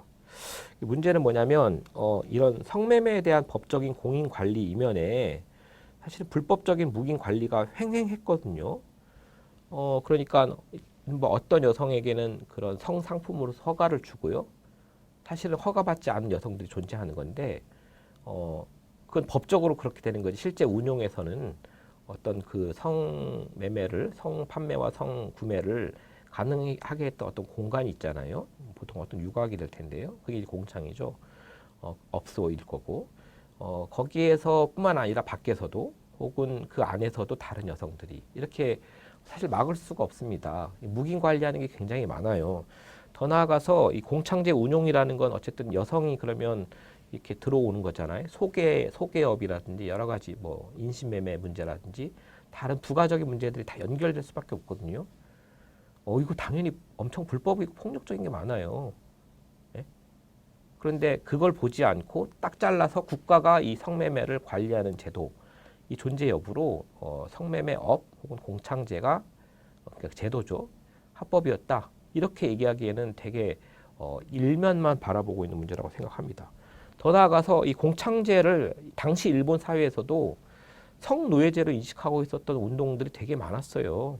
실제 그래서 폐창운동, 그러니까 공창제를 폐지하는 운동들이 굉장히 힘이 강했고요. 그리고 일본 내무성, 그러니까 경찰들이죠. 경찰도 이 부분에 대해 굉장히 의식하고 있었고요. 일본 외무성, 외교도 국제사회의 그런 시선에 대해 굉장히 그 방어적인 태도를 취하고 있었고 눈치를 많이 보고 있었어요. 실제 국제법에서는 여성과 아동의 인신매매를 조장함으로 이 공창제는 폐지해야 되고 이건 성노예제니까 없애야 된다라는 당시 그 국제 그 조직의 여러 조사가 활동가들이 일본에 방문해서 조사하기도 했고요. 권고한 바도 있습니다. 그러니까 이거는 당시에도 불법이었다. 공창제가 국내법적으로 일단 관리하는 제도가 있었다고 하지만 이 모든 걸 다 그냥 합법이라고 얘기하기에는 퉁칠 수 없는 부분들이 있다는 거죠. 그러니까 공창제가 합법이다. 따라서 위안부 제도도 합법이다. 이렇게 말하기는 어렵다라고 말씀드리고 싶고요. 그리고 자유의사에 따른 합법적 계약? 그러니까 이영훈 말대로 한번 잘 들어가 보세요. 이영훈 말대로 보더라도 업자와 호주의 관계니까 이 계약은 여성은 계약의 주체가 아닌 겁니다. 업자의 약취 또는 취업 사기가 군의 요청과 지시에 의한 것이었음을 좀 흐리게 하고 마치 부모의 학대와 선불금 착취가 있었을 거라 예단하면서 지금 1차적으로 부모에게 지금 책임을 전가하고 있고 더 나아가서 업자도 문제지라고 지금 책임을 전가하는 거거든요. 여기에서 지금 일본 정부와 국가, 군은 지금 빠져 있습니다. 그리고 위안부 동원이 그 자유의사에 따른 합법적 계약의 증거가 있습니까? 증거를 좀 가져와 보세요. 저도 한번 증거를 요청해 보고 싶네요. 계약서를 한번 가지고 와 보세요. 램지어 교수 사태의 핵심이 중에 하나가 그거였죠. 그런 증거 샘플 하나 없이 이런 주장들을 하고 있는 거거든요. 자유폐업에 대해서도 우리 한번 봅시다. 이 자유폐업의 논리 중에 하나가 돈을 많이 벌었다예요. 성매매 여성, 예를 들면 성매매 여성이 돈을 많이 벌었다. 성매매로. 그리고 돈으로 자기 이제 선불금이죠. 그 부채를 다 갚고 언제든지 그만둘 수 있었다. 우리가 상식적으로 이게 아니라는 거 알잖아요. 위안부 제도도 당연히 아니겠죠. 왜냐하면 이분들은 지금 태평양 전쟁, 아시아 태평양 전쟁 한복판으로 끌려가신 분들이에요. 전장의 한복판으로. 일단 언제든지 그만둘 수 있어서 돌아올 수 있었다. 일단 하나하나 봅시다. 자유폐업이라는 개념에 대해서 봅시다. 원래 자유폐업은요, 계약 기간이나 선불금 부채가 남아 있더라도 원하면 폐업할 수 있는 게 자유폐업입니다. 그런데 이영훈도 본인의 용법에서 계약 기간 다 끝나야 된다, 선불금 부채 다 갚아야 된다. 그 뭐가 자유폐업입니까? 예? 다 지키고 이제 그만두는 건데요. 그리고 공창제와 창기가 자유폐업이 가능했던 것처럼 공창제를 군사적으로 편성한 군 위안소의 위안부도 자유폐업이 가능했다 이렇게 지금 주장하는 거잖아요. 그런 사례들이 있다 이렇게 주장하는 건데요. 이 자유폐업 규정이 일본의 공창제 관계 그 규칙 법 규정에 존재합니다. 자유폐업 규정이 있어요. 근데 일본에서도 자유폐업 규정이 있지만 자유폐업이 잘 지켜지지 않아요. 자유폐업을 하려고 하면 온갖 실제 운용에서 그걸 방해하는 것들이 너무나 많습니다. 실제 재판으로 가면 네가 폐업할 권리는 있지만 돈은 다 갚아야 돼 이렇게 돼요. 사실 실제 자유폐업을 할 수가 없어요. 게다가 식민지 공창제의 법규에서는 자유폐업 규정이 아예 없습니다. 일본군 위안부 제도는 식민지 공창제를 군사적으로 극단적으로 억압적으로 변형한 제도라고 우리가 인정한다면 그걸 전제로 한다면 식민지 조선에서의 공창제 규정에는 자유폐업 규정이 없기 때문에 위안부 제도도 마찬가지입니다. 실제 그런 사례들에 대해서 한번 보도록 합시다. 그러면 본인이 주장하고 있는 그런 사례가 있다고 하는데 저는 일단 먼저 말씀드리고 싶은 게 이영훈이 제시한 근거에 반하거나 갈등하는 사례나 자료나 피해자는 너무나 많거든요. 그런데 딱 꼽아서 어떤 걸 선별했냐면 기쿠스이 클럽 싱가포르 사례와 그다음에 미군 보고서인데요. 이것도 한번 잘 보시죠. 일단 저는요 싱가포르 기쿠스이 클럽 사례가 조금 예외적 사례라고 봅니다. 이런 경우도 있어요. 후방이었거든요. 그런데 전방이었던 버마 랑군의 이치우지루나 김청관 이 등등 사례, 이영훈도 알고 있는 사례들입니다. 이거는 정반대 상황이에요. 그리고 미군 보고서 제가 많이 봤는데요. 항상 모든 자료들이 종합적으로 교차될 필요가 있어요. 그러니까 증언, 사례, 자료들이 교차 분석돼서 종합적으로 어떤 사실을 드러내고 있는가를 분석해야 되거든요. 그런데 본인이 원하는 내용을 딱 선별 착취하고 원하지 않는 불리한 내용을 이렇게 지우면서 뭔가 주장에 이용하는 방식이 이영훈의 수법인데요. 사실 그 포로 신문 보고 49호의 의미를 알려면 마찬가지 똑같은 미국과 영국의 연합군 자료인 동남아 번역 신문센터 심리전 신문해보 제2호와 교차 분석되어야 합니다. 이 내용은 정반대로 얘기하고 있어요. 심지어 이 신문 보고의 주 소스는 업자입니다. 일본인 업자예요. 업자가 위안부의 실제 실태는 이랬다 이렇게 얘기하는 거거든요. 어쨌든 좀 종합을 해보면 좋습니다. 기쿠스이 클럽 사례를 우리가 좀 보더라도 일단 후방인 싱가포르보다 전방인 버마에서 그리고 최전선이 미치나에서 자유폐업은 현실과 동떨어진 주장, 아니 자유폐업은 존재하지 않았어요. 그런데 자유폐업이라고 보여질 만큼 위안부 여성들이 피해 여성들이 실제 그러면 돌아온 사례가 없냐? 있을 수 있어요. 그러면 어떻게 해서 돌아올 수 있었지? 계약 기간이 완료됐나? 돈은 다 갚았나? 이걸 연구해야 되는 겁니다. 연구의 질문을 던지고 분석을 해야 될 시점에서 결론을 내리고 있어요. 왜? 그 얘기를 하고 싶었던 거거든요. 자유폐업은 있었다. 자유계약은 있었다. 위안부제는 합법이다. 주장을 먼저 내세운 거죠. 본인들이 생각하는 적당한 사례가 있으면 그 사례를 통해서 더 드러내야 되는데 연구를 시작해야 되는데 연구를 종료해버린 상황에서 사실 주장만 하고 있는 겁니다. 자, 세 번째를 보도록 하겠습니다. 수요가 확보된 고수익 시장이었다. 그러니까 돈을 엄청 벌었다. 이제 이 주장인 것이죠. 사실 큰 돈을 버는 매춘부. 이 주장은요. 일본 역사 부정주의자들의 전매 특허이고요. 요즘도 성매매 그 산업 여성 이렇게 비하하고 이렇게 주장할 때 아유 뭐 돈을 많이 벌지 않냐. 이 얘기 똑같죠. 사실 단골 메뉴 같은 겁니다. 조금 구체적으로 얘기하면 뭐 위안부 수입이 당시 일본군 장군보다 월급이 더 많았다. 이런 식으로 얘기를 하고요. 그 다음에 이영훈 같은 경우는 그 문옥주 할머니 얘기를 하는데요. 그 군사우편 저금이 액수를 보면서, 그러니까 문옥주 할머니는 군사우편 저금, 지금 저축이 저축, 위안부 그 관련 소득을 저축해가지고 이제 그분들이 주장하는 건데요. 그 액수를 보니까 어마어마한 돈이다. 오늘날의 가치 운운하면서 막 거액 이미지를 더 씌웁니다. 그러면서 문옥주 할머니 증언을 보면 문옥주 할머니 회고록은 굉장히 흥미진진하고 재밌습니다. 왜냐하면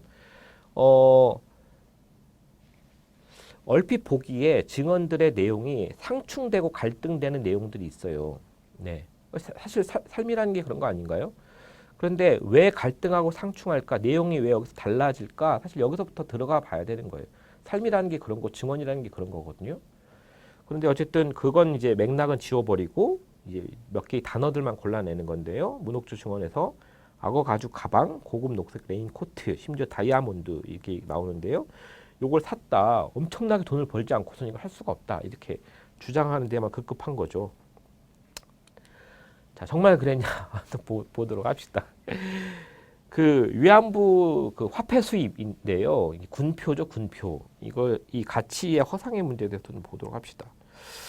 문옥주의 저금액, 지금 이게 문옥주 그 군사우편 저금 원부 옆에 지금 이미지를 제가 가지고 왔는데요. 43년 3월 6일 날 처음 저금을 합니다. 이 저금도요, 강제 저축이에요, 사실은. 예. 근데 위안부들도 이거를 일본군 위안부들도 저축을 합니다.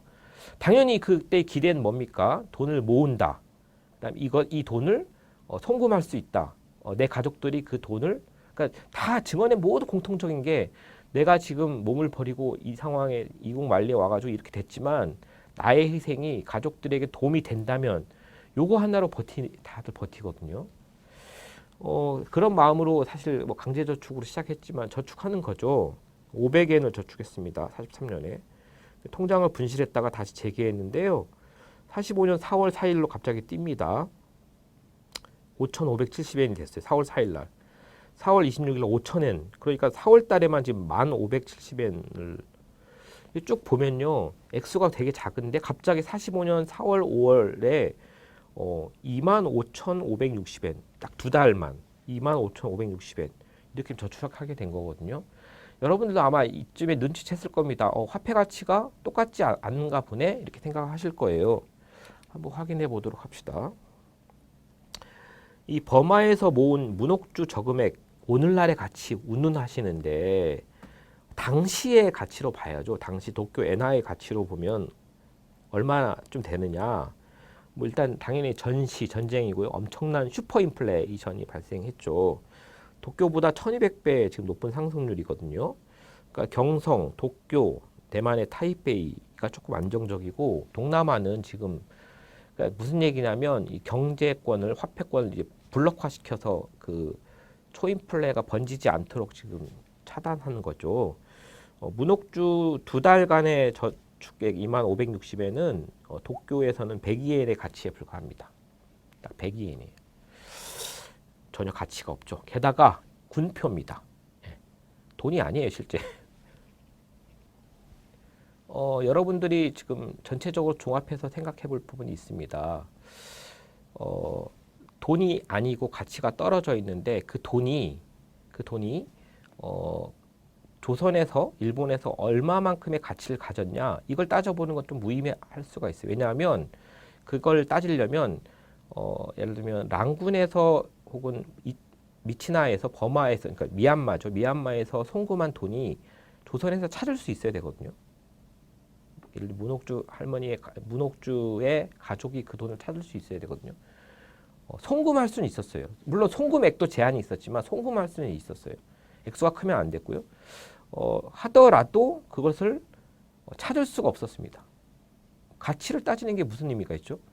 그러니까 그냥 통장에 있는 겁니다. 그리고 전쟁이 끝났어요. 그리고 나중에 알게 됐습니다. 저축 원부가 자료가 발견된 거고 당연히 소송을 겁니다. 이걸 돌려달라. 돌려주지 않았어요, 돈을. 그러니까 돈을 많이 벌었다라는 주장이 도대체 무슨 의미가 있는지 잘 모르겠어요. 실제 문옥주 개인에게나 혹은 그 가족에게나 어느 누구도 그 돈으로 이득을 보지 않았어요. 다만 이영훈이 자꾸 드는 자료 중에 하나인 일본군 위안부, 그러니까 위안소를 관리했던 업자의 일기에 등장하는 업자 있잖아요. 업자는 돈을 송금했어요. 그리고 내용이 명확하지는 않지만 일부는 찾은 것 같아요. 얼마나 찾았는지 모르겠어요. 우리가 확인할 수 없어요. 그런데 송금했다라는 걸 가지고 이게 이미 돈이다라고 기정사실화하고 이것의 가치가 뭐 예를 들면 8억이다, 9억이다, 10억이다. 엄청 돈을 벌었네. 이렇게 얘기하는 건 곡해하는 거라고 생각을 합니다.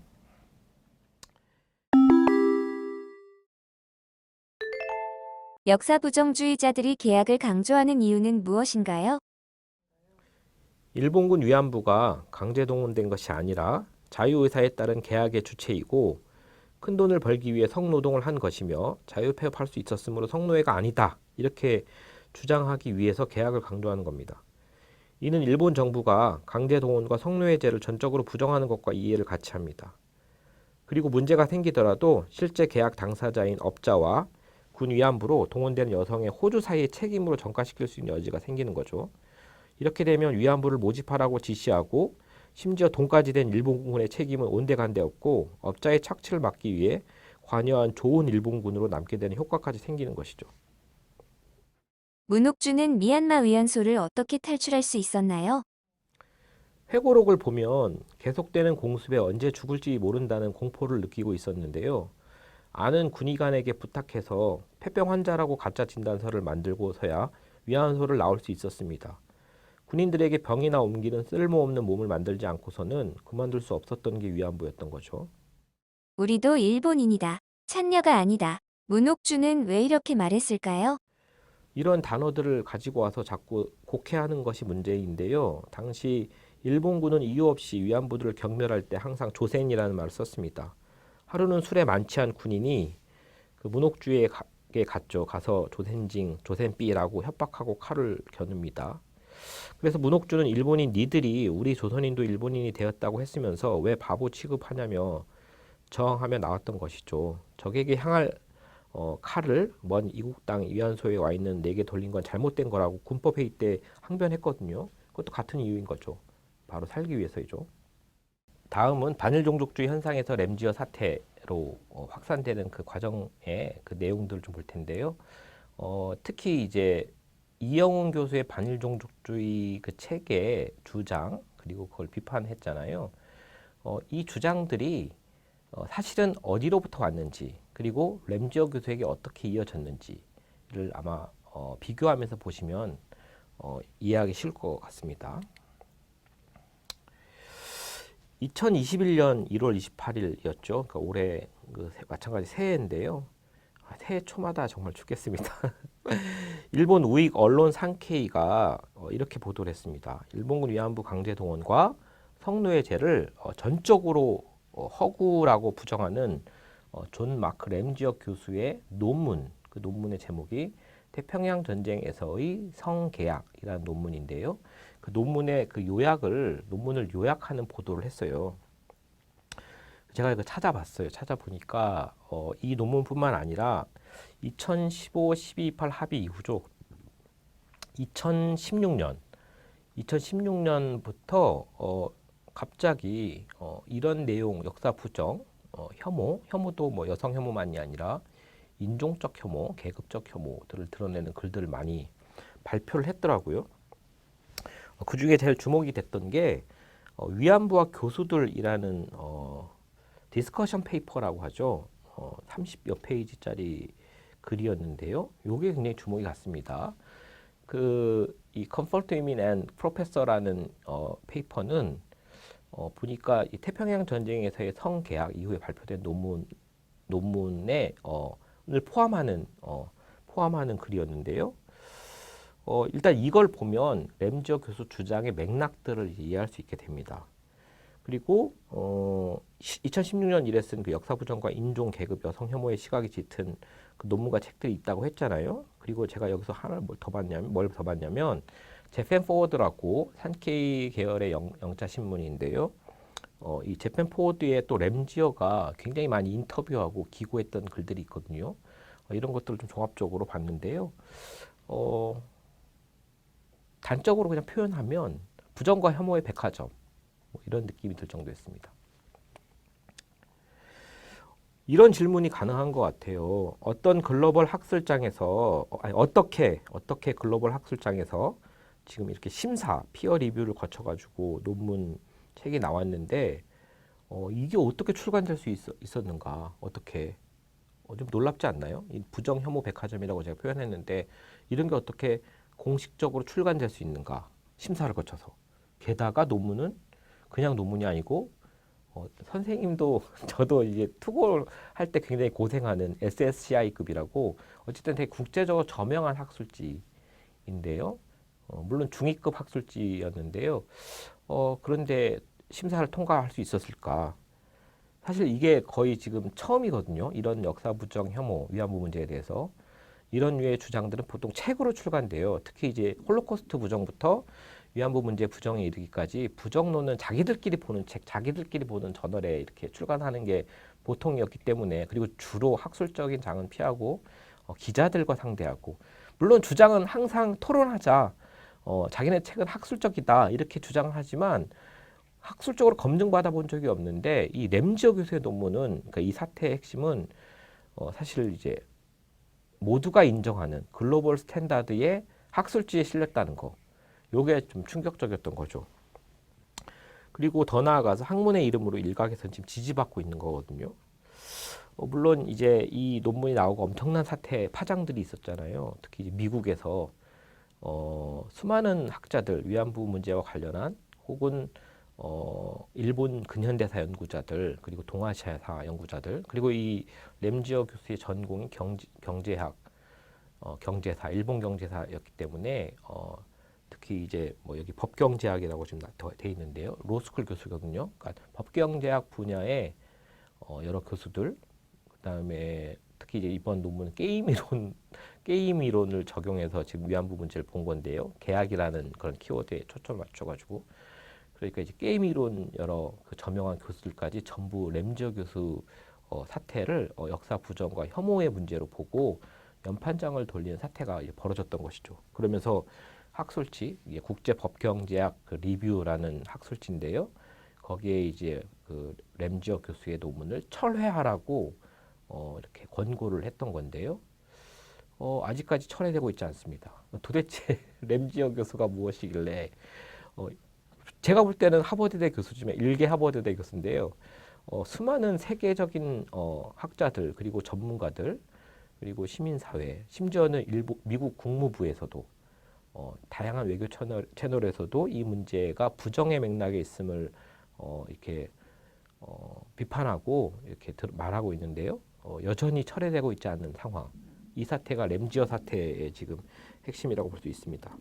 저는 이걸 이제 두 가지로 좀 구분해서 좀 보고 싶은데요. 학술적 진실성과 연구의 성실성 등 연구윤리 위반의 문제가 있겠죠. 지금 많은 사람들이 이 문제들을 지적하고 있습니다. 그리고 더 나아가서 탈진실과 반지성주의가 교차하는 곳에서 확산되는 한미일 역사 부정과 혐오의 네트워킹 문제들, 이른바 램지어 구하기에 나선 그 역사 부정주 한국과 미국과 일본의 역사 부정주의자들, 그들의 어떤 진영, 확산 이런 것들을 우리가 주목해야 한다고 생각합니다. 램지어의 역사 부정론 어디에서 왔나? 예, 저도 그렇고 한국의 역사학자, 사회학자, 법학자, 언론학자 등등 일본군 위안부 문제에 그 최고 전문가들 한 10여 명이 모여서 올해 2월 말부터 시작을 해서 한 2달간 KBS와 이 문제에 대해 집중적으로 같이 협업해서 검토하는 그런 시간을 가졌고 그 결과들을 보고서로 냈고요. 또 그 보고서의 결과를 활용해서 KBS 이 문제에 대해서 집중적으로 보도하는 기획 시리즈를 내보낸 바 있습니다. 굉장히 많은 기사들이 나갔고요. 그 이제 이미지를 제가 이제 같이 빌려왔는데요. 하타 이쿠이코와 이영훈 그리고 마크 램지어를 이렇게 보시면 됩니다. 일본 역사 부정주의의 시작, 그 논리의 체계화, 사실 엄청난 분이죠. 뭐 전 아베 총리의 이 주제에 대한 최고 스승이라고 할 수 있고 자문 역할을 하고 있고요. 사실 그 하타이코 이코는 만만한 사람은 아니에요. 군사사에서는 굉장히 유명한 사람이고요. 그리고 이제 하타이코 이코의 책, 그 위안부와 전장의 성이라는 책이 있는데요. 이 책의 핵심 주장들이 바로 일본 역사 부정주의의 일종의 본류이자 소스라고 출처라고 할 수 있습니다. 이 책과 함께 이제 반일 종족주의라는 책을 비교하면 한일 역사 부정주의 연대, 그러니까 논리, 유사성, 연대, 그다음에 확산 이런 게 이제 보이고요. 마크 램지어 논문이 이제 뭐 태평양 전쟁에서의 성계약뿐만 아니라 위안부와 교수들이라는 그 디스커션 페이퍼가 이런 연대, 이런 계보에 어떤 맥락에 있는지 어떤 곳에 자리하고 있는지를 여러분들 확인할 수 있을 겁니다. 하나하나 보도록 할 텐데요. 일단 군위안부제는 공창제의 연장이다. 많이 들어보셨죠? 자유의사에 따른 합법적 계약이다. 많이 들어보셨죠? 이런 내용들에 대해 하타이코 이코와 이영훈이 어떻게 얘기했고 램지어가 어떻게 얘기했는지 한번 살펴보도록 하겠습니다. 일단 그 군위안부제는 공창제의 연장이다와 관련해서 여러분들 하타이코 이코의 글을 한번 보실까요? 그 위안부와 전장의 성책 27쪽에 나오는데요. 종군 위안부 시스템은 전전기에 일본에 정착했던 공창제의 전쟁 버전이다. 이렇게 돼 있죠. 이영훈은 일본군 위안부제는 민간의 공창제가 군사적으로 동원되고 편성된 것이다. 군사적 변형론. 마찬가지입니다. 램지어도 위안소는 해외 군사용으로 일본과 한국의 민간 성매매 업소, 그러니까 이 공창제거든요. 공창제와 유사하게 운영되었다. 이렇게 똑같은 얘기를 하고 있습니다. 자유의사, 합법계약, 여기에 대해서도 한번 보시죠. 하타이코 이코는 경영자와 이안부 사이 계약서에는 전차금, 그러니까 선불금이죠. 기간, 수익금의 배분 비율이 핵심이다. 이렇게 계약에 대한 이야기를 합니다. 다만 이 계약 문제와 관련해서는 하타는 약간 관심 별로 없었어요. 아직까지 90년대 주장이다 보니까 이 문제에 집중적으로 주목했던 건 아니었는데요. 그리고 군사사 연구자라고 했잖아요. 근데 이영훈은 이제 경제사 연구자잖아요. 당연히 계약이 중요해지는 것이죠. 주선업자들이 가난한 계층의 호주에게 취업 승낙서를 받아 딸을 데리고 가면서 뭐 아까 제 앞에서 다뤘던 내용들 있잖아요. 쭉 얘기하는 거죠. 마크 램지어도 이제 마찬가지로 여성과 성매매 업소는 큰 액수의 선불급 지급과 1년 내지 2년 기간을 결합한 노역 계약을 체결했다. 이렇게 자유계약이고 이 계약의 합법성이 있음을 이렇게 주장을 논문에서 하고 있습니다. 네. 다음 주제는 민간업자가 모집, 일본군 책임 없어인데요. 하타이코 이코는 중개업자는 압도적으로 조선인이 많았다고 합니다. 그 조선인 업자 책임으로 지금 돌리는 거죠. 그러면서 업자의 악덕함이 차마 볼 수 없을 정도였다. 이렇게 얘기를 하고요. 이영훈은 좋은 곳에 취직시킨다는 감언이설, 그리고 속임수 이런 건 다 업자가 했다라고 얘기를 하고 있고요. 마크 램지어도 한국 정부나 일본 정부가 여성들을 강제로 성매매시킨 건 아니었다. 이때 한국 정부는 조선 총독부를 얘기하는 거죠. 그러니까 정부나 국가기관이 나선 게 아니다. 모집업자들이 그랬다. 거짓말 했을 거다. 업주들이 속였을 거다. 이렇게 업자의 책임으로 밀어버립니다. 앞서 우리가 봤지만 이영훈 교수가 업자 책임, 업자 혹은 호주의 책임 이렇게 밀어버리잖아요. 계약도 그렇게 됐다는 거고.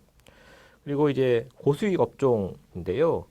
하타는 이렇게 얘기합니다. 전장 위안부의 유리한 조건은 고수준의 수입이었다. 수익 금액을 보면 일본 내지의 5배 이상, 그리고 평양 유학 여성들에 비하면 10배 이상 벌고 있었다. 그리고 이영훈은 위안부 입장에서 수요가 확보된 고수익 시장이었다. 적지 않은 금액을 저축하고 또 본가에 송금했다고 표현하거든요. 송금했다. 아까도 말씀드렸지만 일단 액수의 제한이 있었어요. 업자와 달리 또 위안부 여성들은. 근데 사실 송금을 했다 하더라도 송금한 걸 받을 수 있었느냐? 예, 그건 또 제한이 있었다는 거죠. 그런 게 풀리면 사실 인플레가 동남아에 국한되지 않고 일본이라든지 경성, 서울 저기 조선으로 확산이 돼버리는 거죠. 그리고 마크 램지어는 단기간이지만 잠재적으로 위험한 임무에 대해, 그러니까 고위험이 있었다는 걸 이제 이영훈이나 마크 램지어도 강조하는데요. 그럼에도 불구하고 위안소는 도쿄 성매매 업소보다 훨씬 높은 임금을 지급했다. 이렇게 가치가 높았다 이렇게 주장을 하고 있습니다. 다음으로 이제 자유폐업 귀환 가능, 우리 아까 앞에서 계속 다뤘잖아요. 일본군은 그녀들이 빨리 빚을 갚고 귀국하는 것에 오히려 호의적이었다. 하타 이쿠이코는 얘기하고 있고요. 이영우는 여인들은 전차금의 상환을 완료하고 계약 기간이 만료되면 아까 했듯이 장부 허가서를 반납하고 고향으로 돌아갔다 이렇게 얘기했습니다. 마크 램지어는 여성들은 자신의 임기를 다하거나 빚을 일찍 탕감하고 집으로 돌아왔다 이렇게 얘기를 했어요. 자, 그리고 우리가 일본 정부의 입장을 조금 볼 필요가 있는데요. 강제연행에 대해서 지금까지 일본 정부가 발견한 자료 중에는 군이나 관원에 의한 이른바 강제연행, 이 강제연행이라는 건 되게 좁은 의미였다는 거 아시죠? 뭐 이렇게 머리채를 끌고 혹은 뭐 집에서 납치하고 이런 강제연행을 직접 가리키는 기술은 그런 명령서는 찾아보지 못했다. 당연하죠. 예. 그리고 성노예라는 표현은 사실의 반함으로 사용하지 말아야 한다 이렇게 하고 있습니다. 일본군 위안부 제도가 성노예제였다. 이건 당시에도 그리고 90년대 이 문제가 국제사회로 알려지면서 쿠마라스와미 보고서라든지 맥도걸 보고서 그리고 유엔 인권 레짐에서 성노예죄로 규정을 했어요. 그걸 지금 부정하는 근거가 뭐냐면요. 2015년 12월 12.28 한일 합의 때 사용하지 않기로 했다. 이렇게 얘기하는 거거든요. 12.28 한일 합의 때 사과했잖아요. 일본이 사과했다고 주장하는 거잖아요. 아베 총리가 사과 편지를 썼다. 물론 진짜 사과는 아니었죠. 그런데 성노예제가 아니다 이렇게 또 주장을 하고 사과하지 않는 거죠. 일절 사용되지 않았기 때문에 성노예는 사실에 반하지 않는다 이렇게 얘기하고 있고요. 지금 얼마 전에 뉴스 보니까 스가 정부가 종군 위안부 제도, 종군 위안부에 종군도 빼겠다. 그냥 위안부. 사실 가해자의 용어입니다. 우리가 위안부라는 용어에 컴마를 붙이고 쓰거든요. 사실 가해자의 인식을 드러내는 용어, 위안하는 여성, 성적으로 위안하는 여성, 가해자의 인식이죠. 사실 이거를 온전히 드러내기 위해 따옴표 붙여서 위안부라는 말을 쓰고 그 앞에 그 주체를 명기하기 위해서 일본군이라는 말을 붙입니다. 그리고 사실 이 일본군 위안부가 어떤 상황에 놓여 있는지를 그 제도의 본질을 드러내기 위해 섹슈얼 슬레이버리, 다시 말하면 성노예제라는 말을 쓰는 거죠. 이건 국제사회 약속이라고도 말씀드렸죠. 제도의 성격을 드러내는 겁니다. 이걸 지금 한 칼에 치는 거예요. 위안부로 그냥 위안부라는 말로 쓰겠다. 그리고 20만 명이라는 표현에 대해서 구체적으로 뒷받침되지 않은 숫자이다. 그래서 일본군 위안부가 몇 명인지 일본 정부가 그럼 한번 입증해 보세요. 뭐 하타이코이코의 설이 있잖아요. 뭐 2개인데요. 어쨌든 그리고 한국에서는 이제 20만 명 설이 조금 많이 쓰이는데요. 이게 사실 레토릭이라는 건 저도 인정합니다. 예를 들면 뭐 100만 학도 하듯이 20만 위안부 이거는 구체적으로 통계적으로 입증될 수가 없어요. 왜냐하면 많은 자료들이 폐기됐기 때문에. 다만 20만 명 설도 학술적으로 주장되는 부분들이 있어요. 일본군이 몇 명이었는지 그리고 이제 파라미터를 세워서 기준을 세우는 거죠. 그 몇 명 일본군 뭐 몇 명당 위안부 한 명이었는지 이런 정책적 기준들이 당시에 있었거든요. 그런 것에 입각해서 계산을 한 거죠. 20만 명은. 그래서 하나의 주장인 거죠. 그거보다 더 많은 규모를 얘기하기도 합니다. 더 적게도 얘기할 수 있고요. 그런데 이게 만약에 틀렸다고 한다면 정확히 몇 명인지 그것을 입증할 책임은 일본 정부에 있다.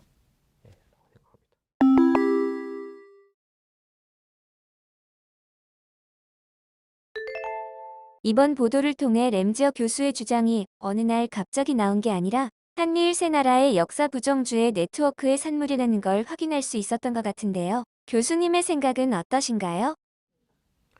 한마디로 말하면 이들은 반일을 죄악시합니다. 이데올로기적 배경인데요. 심지어 반일은 종북 좌파라고 색깔을 씌웁니다. 그리고 일본 제국주의 역사를 미화하는데요. 이를 단죄하는 역사관에 대해 반일 좌파의 자학사관이라고 공격합니다. 램저 교수가 논문에서 감사를 표한 제이스 모건이라는 교수가 있어요. 레이타쿠 대학의 교수인데요. 이 사람은 램저 교수 논문의 감사의 그 리스트, 감사할 대상에 올라있던 사람인데요. 이 사람은 루즈벨트 대통령이 공산주의자고 2차 대전 당시 일본은 정의의 편이었다고까지 말하거든요. 램저 교수가 2019년에 쓴 위안부와 교수들이라는 글에서도 반일은 종북 좌파라는 생각이 이념으로 승화되어 있습니다. 이들은 일본군 위안부 강제동원과 성노예제가 반일 종북주의자 또는 종북 좌파의 음모와 주장이라는 생각을 공통적으로 갖고 있습니다. 세 나라 역사 부정주의자들이 서로 어떻게 연대하고 있다고 보면 될까요? 이들이 반일 연대에서 사람과 단체가 연결되고 사상과 감정도 따라 흐르고 당연히 돈도 흐르겠죠. 돈은 일종의 윤활유 같은 역할을 할 텐데요. 이들의 핵심 목표와 이익을 위한 교류와 활동에 기름을 치는 거죠. 이런 돈의 흐름이 꼭 음성적인 거래로 이루어지지는 않아요. 정부의 공공외교 예산이라든지 기업의 기부금 같은 모습으로 또는 소프트한 문화 권력의 작동 모습으로도 이루어집니다. 미츠비시 교수, 기금 교수 이런 것도 그런 맥락에서 보면 되고요. 그리고 연대의 방법에서 과거와 차별적인 게 있다면 온라인 출판이나 유튜브 등 새로운 미디어 플랫폼과 기술로 가능해진 파급력이 좀 주목되는데요. 이게 돈이 더해지니까 한미일 역사 부정주의 네트워킹의 속도와 양이 가히 폭발적이라고 할 수 있습니다. 위안부 할머니들의 증언 왜곡 실태도 살펴봤는데요. 구체적으로 어떤 방법으로 역사를 왜곡하고 있나요? 앞서도 잠깐 얘기했지만 역사적 증거를 은폐하거나 인멸한 부정주의자들이 아이러니하게 실종주의자를 자처하는 진 모양인데요. 피해 생존자들의 기억이 부정확하고 정치적으로 조작되었다는 인상을 만들기 위해서 쓰는 수법입니다. 잘 들여다보면 입맛에 따라 자신들에게 불리한 자료는 누락하거나 자의적으로 또는 정반대로 해석해서 전체 사실을 왜곡하는 수법을 구사합니다. 피해자의 증언에 대해서도 마찬가지예요. 객관적 사실이 아니니까 역사적 자료로 인정하지 않는다 이렇게 하면서도 또 이제 문옥주 증언을 활용할 때는요.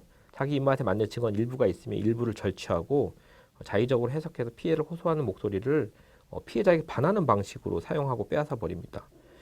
이런 건 일종의 찬탈 수법이라고 할 수 있습니다. 자, 마지막입니다. 결론인데요. 또 다른 혐오로 부정하고 끝내서는 안 된다. 이렇게 제가 써봤습니다. 구역질 나는 책이라는 말을 당시 2019년이었나요? 그 반일종북주의가 출간되고 나서 당시 조국 민정수석이었죠. 민정수석의 SNS에 그런 이제 글이 올라왔어요. 제가 지금 빨간 줄로 이렇게 친 건데요. 구역질 나는 책을 낼 자유가 있다면 시민은 이들을 친일파라고 부를 자유가 있다. 이런 논조의 글이었는데요. 여기에 대해서 모욕죄 이렇게 해서 고소를 했어요. 반일종족주의 저자들이. 사진을 보시면 또 이 의원이 보이네요. 주익종도 보이고. 책이나 읽어봤냐? 모욕죄다. 이렇게 반발을 했습니다. 사실 조국 민정수석의 요 SNS 글이 없었을 때는 그냥 평범한 베스트셀러였어요. 그냥 좀 많이 나간다 이 책이 이 정도였는데요. 당시 구도에서 조국 교수가 아니죠. 공인이죠. 민정수석이 문재인 정부 핵심 인사 중 한 명인데요. 뉴라이트들이 낸 이 책에 대해 역사 부정과 혐오로 가득한 이 책에 대해 너희들은 친일파다라고 구역질난다라고 해버렸기 때문에 이게 더 이상 학술적 문제가 돼버리지 않았어요. 정치적인 공방으로 이어져 버렸던 거죠. 그러면서 이른바 반문재인 정부 진영에서 반일 종족주의 책을 성경처럼 바이블처럼 사기 시작하고 읽기 시작합니다. 네, 구도가 그렇게 가버렸어요. 여러분들 그 광화문에 그때 그 태극기 집회 그 인파들 아마 기억하실 겁니다. 대략 10만 명쯤 되죠. 예, 모르겠어요. 그게 10만 분인지 잘 모르겠지만 그래서 10만 분인지 모르겠지만 하여튼 그쪽 진영에서 이영훈 이 반일종족주의 책이 하나의 성경이 돼버렸고 누가 얘기하는 거 들어보니까 어떤 분은 이 책을 그 성경 말씀 필사처럼 필사하듯이 이렇게 쓴다 그러더라고요. 제가 책을 내면 반일종족주의 책 비판을 하는 책인데 내 책을 읽어보지도 않고 막 이렇게 또 여기저기 댓글 워리어처럼 20, 20대도 보이지만 6, 70대 이상의 분들이 이렇게 많이 분투하시더라고요. 다음 제가 슬라이드에서 지금 보여드린 건 그런 건데요. 친일파 일종의 이것도 저는 사실 근거가 있다고 생각해요. 근데 남는 거는 그런 사실 근거나 논리 주장 이런 수법에 대한 정체를 까발리고 그들의 위치가 어떤 데 있는지 왜 이렇게 얘기하는지 이런 것들이 잘 안 드러나고 그냥 낙인만 남는 거죠. 그렇기 때문에 그럼 넌 반일종족주의자야 라고 이렇게 되치기를 하는 겁니다. 실제 NHK와의 한 인터뷰에서 이영훈이 그렇게 말한 적이 있어요. 내가 공언한 건 예전에 친일파라고 이렇게 공격을 하면 사실 거기에 반박할 만한 말이 없었죠. 대표적인 게 그냥 공과론. 나도 잘못한 건 맞는데 잘한 것도 있어. 이런 수준에서 치고받았다면 이제는 달라졌다. 그럼 넌 반일 종족주의자다라고 이제 혐오로 맞서버리는 거죠. 그러니까 뭡니까? 혐오만 남는 거죠. 부정하고 혐오만 남는 거죠. 한쪽에선 친일파라고 규정하고 다른 쪽에선 친일파라고 말하는 사람들은 다 반일 종족주의자. 이게 그러니까 커먼 센스, 공통의 감각, 우리가 상식이라고 하거든요. 공론장에서 상식이 이제 사라져 버린 거죠. 적대하는 두 진영의 말싸움 혹은 진짜 증오, 공격만 난무하게 된 것이고 자기들의 말, 자기들의 이런 혐오들을 자기 확증하는 그게 진실일 거라고 자기 확증하는 정서와 그런 이제 순환만 남게 된 것이죠. 국회에서 입법이 있었습니다. 이제 역사 부정 문제에 대해서 심각성이 있죠. 사실 일본군 위안부 문제만이 아니라 5.18 광주 5.18이라든지 제주 4.3이라든지 똑같은 방식이거든요. 예컨대 그 핵심 중에 한 명인 이제 인사인 한 명인 그 누구죠? 그 지만원 씨. 지만원 씨는 일본군 위안부 문제에도 혐오 부정하고요. 5.18 문제에 대해서도 지금 여러분들은 잘 아시겠지만 여러 재판 송사에 그 재판에 걸려 있습니다. 그러다 보니까 그 여당 일각에서 이런 것들을 역사 부정을 처벌하는 입법 시도를 한 것 같아요. 그게 이제 역사 왜곡 금지 법안이었는데요. 작년 그 이번 국회가 이제 시작되면서 첫 1호 법안 발의로 양향자 의원이 역사 왜곡 금지 법안을 발의했어요. 전 이것도 문제라고 봤어요, 사실. 그러니까 답답하시죠. 이런 부정과 혐오를 횡행 저지르는 분들에 대해 어떻게 대응할 수 없는 이 상황이 있는 거죠. 그런데 이제 그것에 대한 대응 방식으로 처벌하자. 근데 처벌의 근거가 사상 문제, 생각 문제이면 좀 곤란한 겁니다. 그러니까 구체적으로 얘기하면 역사적 사실의 부정에 대해서 우리가 어떻게 대응할 것인가, 형사법적으로 처벌이 가능한가 이런 문제인데요. 저는 요거는 논란의 여지가 있다고 봅니다. 무엇이 사실인가를 재판부가 판단할 수 없다고 봐요. 학자들도 논쟁이 돼요. 어떤 정론이 있으면 당연히 수정주의가 있을 수 있어요. 저는 모든 수정주의를 배격하지 않습니다. 한국전쟁에 대한 전통주의적 시각이 있다면 예컨대 수정주의 학설이 나올 수 있어요. 많은 자료들이 발굴이 되면요. 그렇다고 보면 일본군 위안부 문제에 대해서 우리가 대입해 보면 이 부정주의자들이 일견 역사 수정주의적 논리와 주장과 방법을 구사하는 것처럼 보여요. 그런데 그것을 검토하고 공식적으로 이렇게 토론하고 다듬어 나가는 이제 학술장이죠. 학술장에서 그런 것들이 거쳐져야 되는데 그런 건 없거든요. 일방적 주장, 근거 없음. 그러니까 램지어 사태 때 마찬가지였는데요. 램지어가 쓴 수법이나 자료 구사 이런 것들이 다 왜곡됐고 곡해됐고 선별됐거나 잘못된 것임을 다 드러났잖아요. 그거는 수정주의가 아니고 목적이 있는 거죠. 어떤 정치적 의도나 다른 목적을 가지고 부정하는 방법인 거고 그런 주장을 그냥 앵무새처럼 반복하는 것이죠. 그래서 이제 부정주의와 어떤 제대로 된 수정주의 물론 수정주의에서도 부정의 맥락에 있는 이제 수정주의가 있는데요. 요걸 우리가 좀 구분하기 어려운데요. 이게 다시 말하면 논쟁적이라는 얘기예요. 요게 해결되지 않는 상태에서 재판부가 그냥 몇 개 자료를 보고 전문가들도 계속 논쟁하고 있는데 사실은 이런 거야. 이 사실을 말하지 않았기 때문에 처벌하겠어. 이건 굉장히 위험한 발상이라고 저는 생각합니다.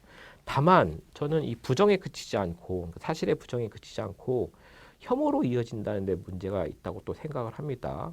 우리 위안부 문제에 대한 부정이 여성 혐오와 결합해서 위안부 피해자에 대한 이제 혐오로 결합된 경우들이 있잖아요. 사실 이 문제는 일본군 위안부 문제는 유엔 인권 레짐이 규정한 바 사실 우리가 강행규범 위반이라고도 표현하기도 하고 조금 풀어서 얘기하면 인도에 반한 인간성에 반하는 범죄 혹은 전쟁 범죄에 해당하거든요. 이런 범죄 극악한 범죄 사실에 대한 부정으로 끝이지 않고 통상 피해자와 당사자 집단에 대한 혐오 발화로 이어진다는 데 문제가 있는 거죠. 한국은 차별금지법이나 혐오 발화에 대한 처벌 내지는 그것을 관리하는 규정하는 법규들이 존재하지 않습니다. 그 상황에서 이 역사 부정 문제가 단지 사실에 대한 문제만이 아니라 관련돼 있는 당사자인 피해자들의 존엄을 심각하게 해치거나 위에 또 다른 위에 가해를 가하는 행위들을 우리가 과연 막을 수 없는가? 이걸 그냥 학문과 사상, 뭐 표현의 자유라는 이름으로 그대로 둬야 되는가? 이 문제에 대해서는 고민해 볼 필요가 있어요. 무기력하게 가만히 있는 것도 저는 문제이고 그런 가해들을 조장하거나 가해들을 방치하는 문제라고 생각합니다. 정리하면 조직적인 국가범죄의 부정과 혐오에 대한 법적 규제가 필요한가? 어디까지 가능한가? 이 사회가 좀 진지하게 얘기할 필요가 있다고 생각하는데요. 반일종족주의 문제는 일회적인 예외 이벤트, 일회적인 예외 상황이 아니라 뭐 이번에 램지어 교수 사태에서도 보았듯이 저는 앞으로 이런 유사한 일들이 계속 벌어질 거라고 봅니다. 이 주제에 대한 고민이 좀 필요하다고 보고요. 제 책에서는 이제 이렇게 썼습니다. 사실 뭐 그 우리가 법적으로 규제하는 방식이 있고 그 사람들의 혐오 발화, 증오 발화가 얼마나 형편없는지, 말라 비틀어져 있는지, 왜곡해 있는지 그것을 되치게 할 수 있어야 된다고 생각을 해요. 더 나아가서 더 풍부한 이야기들, 그러니까 일본군 위안부 문제에 대해서 우리가 왜 당사자로서 이 주제에 대해서 주목하고 고민해야 되는지 그 여러 공감대를 만들어낼 수 있는 이야기들을 좀 들려줄 수 있어야 된다고 생각하거든요. 그런 의미에서 일본군 위안부 피해자 증언들은 어떤 피해 사실에 대한 객관적 증거로만 존재하는 게 아니라 그분들의 삶을 이해하는 것이죠. 그리고 그분들의 삶을 드러내는 언어들이 매끈하고 균질적이거나 똑같은 게 아니에요. 심지어는 서로 갈등하고 대립하기도 하거든요. 근데 그것이야말로 어떤 의미를 갖는지 우리가 되돌아볼 수 있을 때 우리의 삶을 풍요롭게 만들 수 있는 이야기가 될 수 있다고 보고요. 그런 맥락에서 이렇게 썼습니다. 한번 같이 읽어볼까요? 반일 종족주의 프레임으로 각색된 이영훈들의 시각과 인식, 주장의 재생산을 우파 간 트랜스내셔널한 연대와 네트워킹 현상의 관점에서 세밀하게 분석하는 게 일단 필요한 거죠. 그러나 더 나아가서 반일 종족주의 시각과 프레임으로 선별되고 착취 왜곡된 역사 자료에 대해 우리는 생산 맥락을 고려해 가면서 말을 걸고 자료가 들려주는 풍부한 맥락적인 이야기를 들어야 할 필요가 있습니다. 무엇보다 이영훈이 절취하고 왜곡 찬탈한 위안부 피해자의 다성적인 목소리를 마주하고 응답할 수 있어야 한다라고 썼습니다. 긴 시간 동안 역사 부정 혐오의 주장, 논리, 수법, 사실 우리 정신 세계를 피폐하게 만드는 주장들인데요. 그런 목소리를 통해서 우리가 정작 정말로 대면하고 우리가 응답해야 될 것이 무엇인지, 대면과 응답은 이제 뭐 그런 응답 가능성을 높이는 게 바로 리스판서빌리티라고 제가 표현했잖아요. 리스판스어빌리티. 그게 이제 우리말로 책임이잖아요.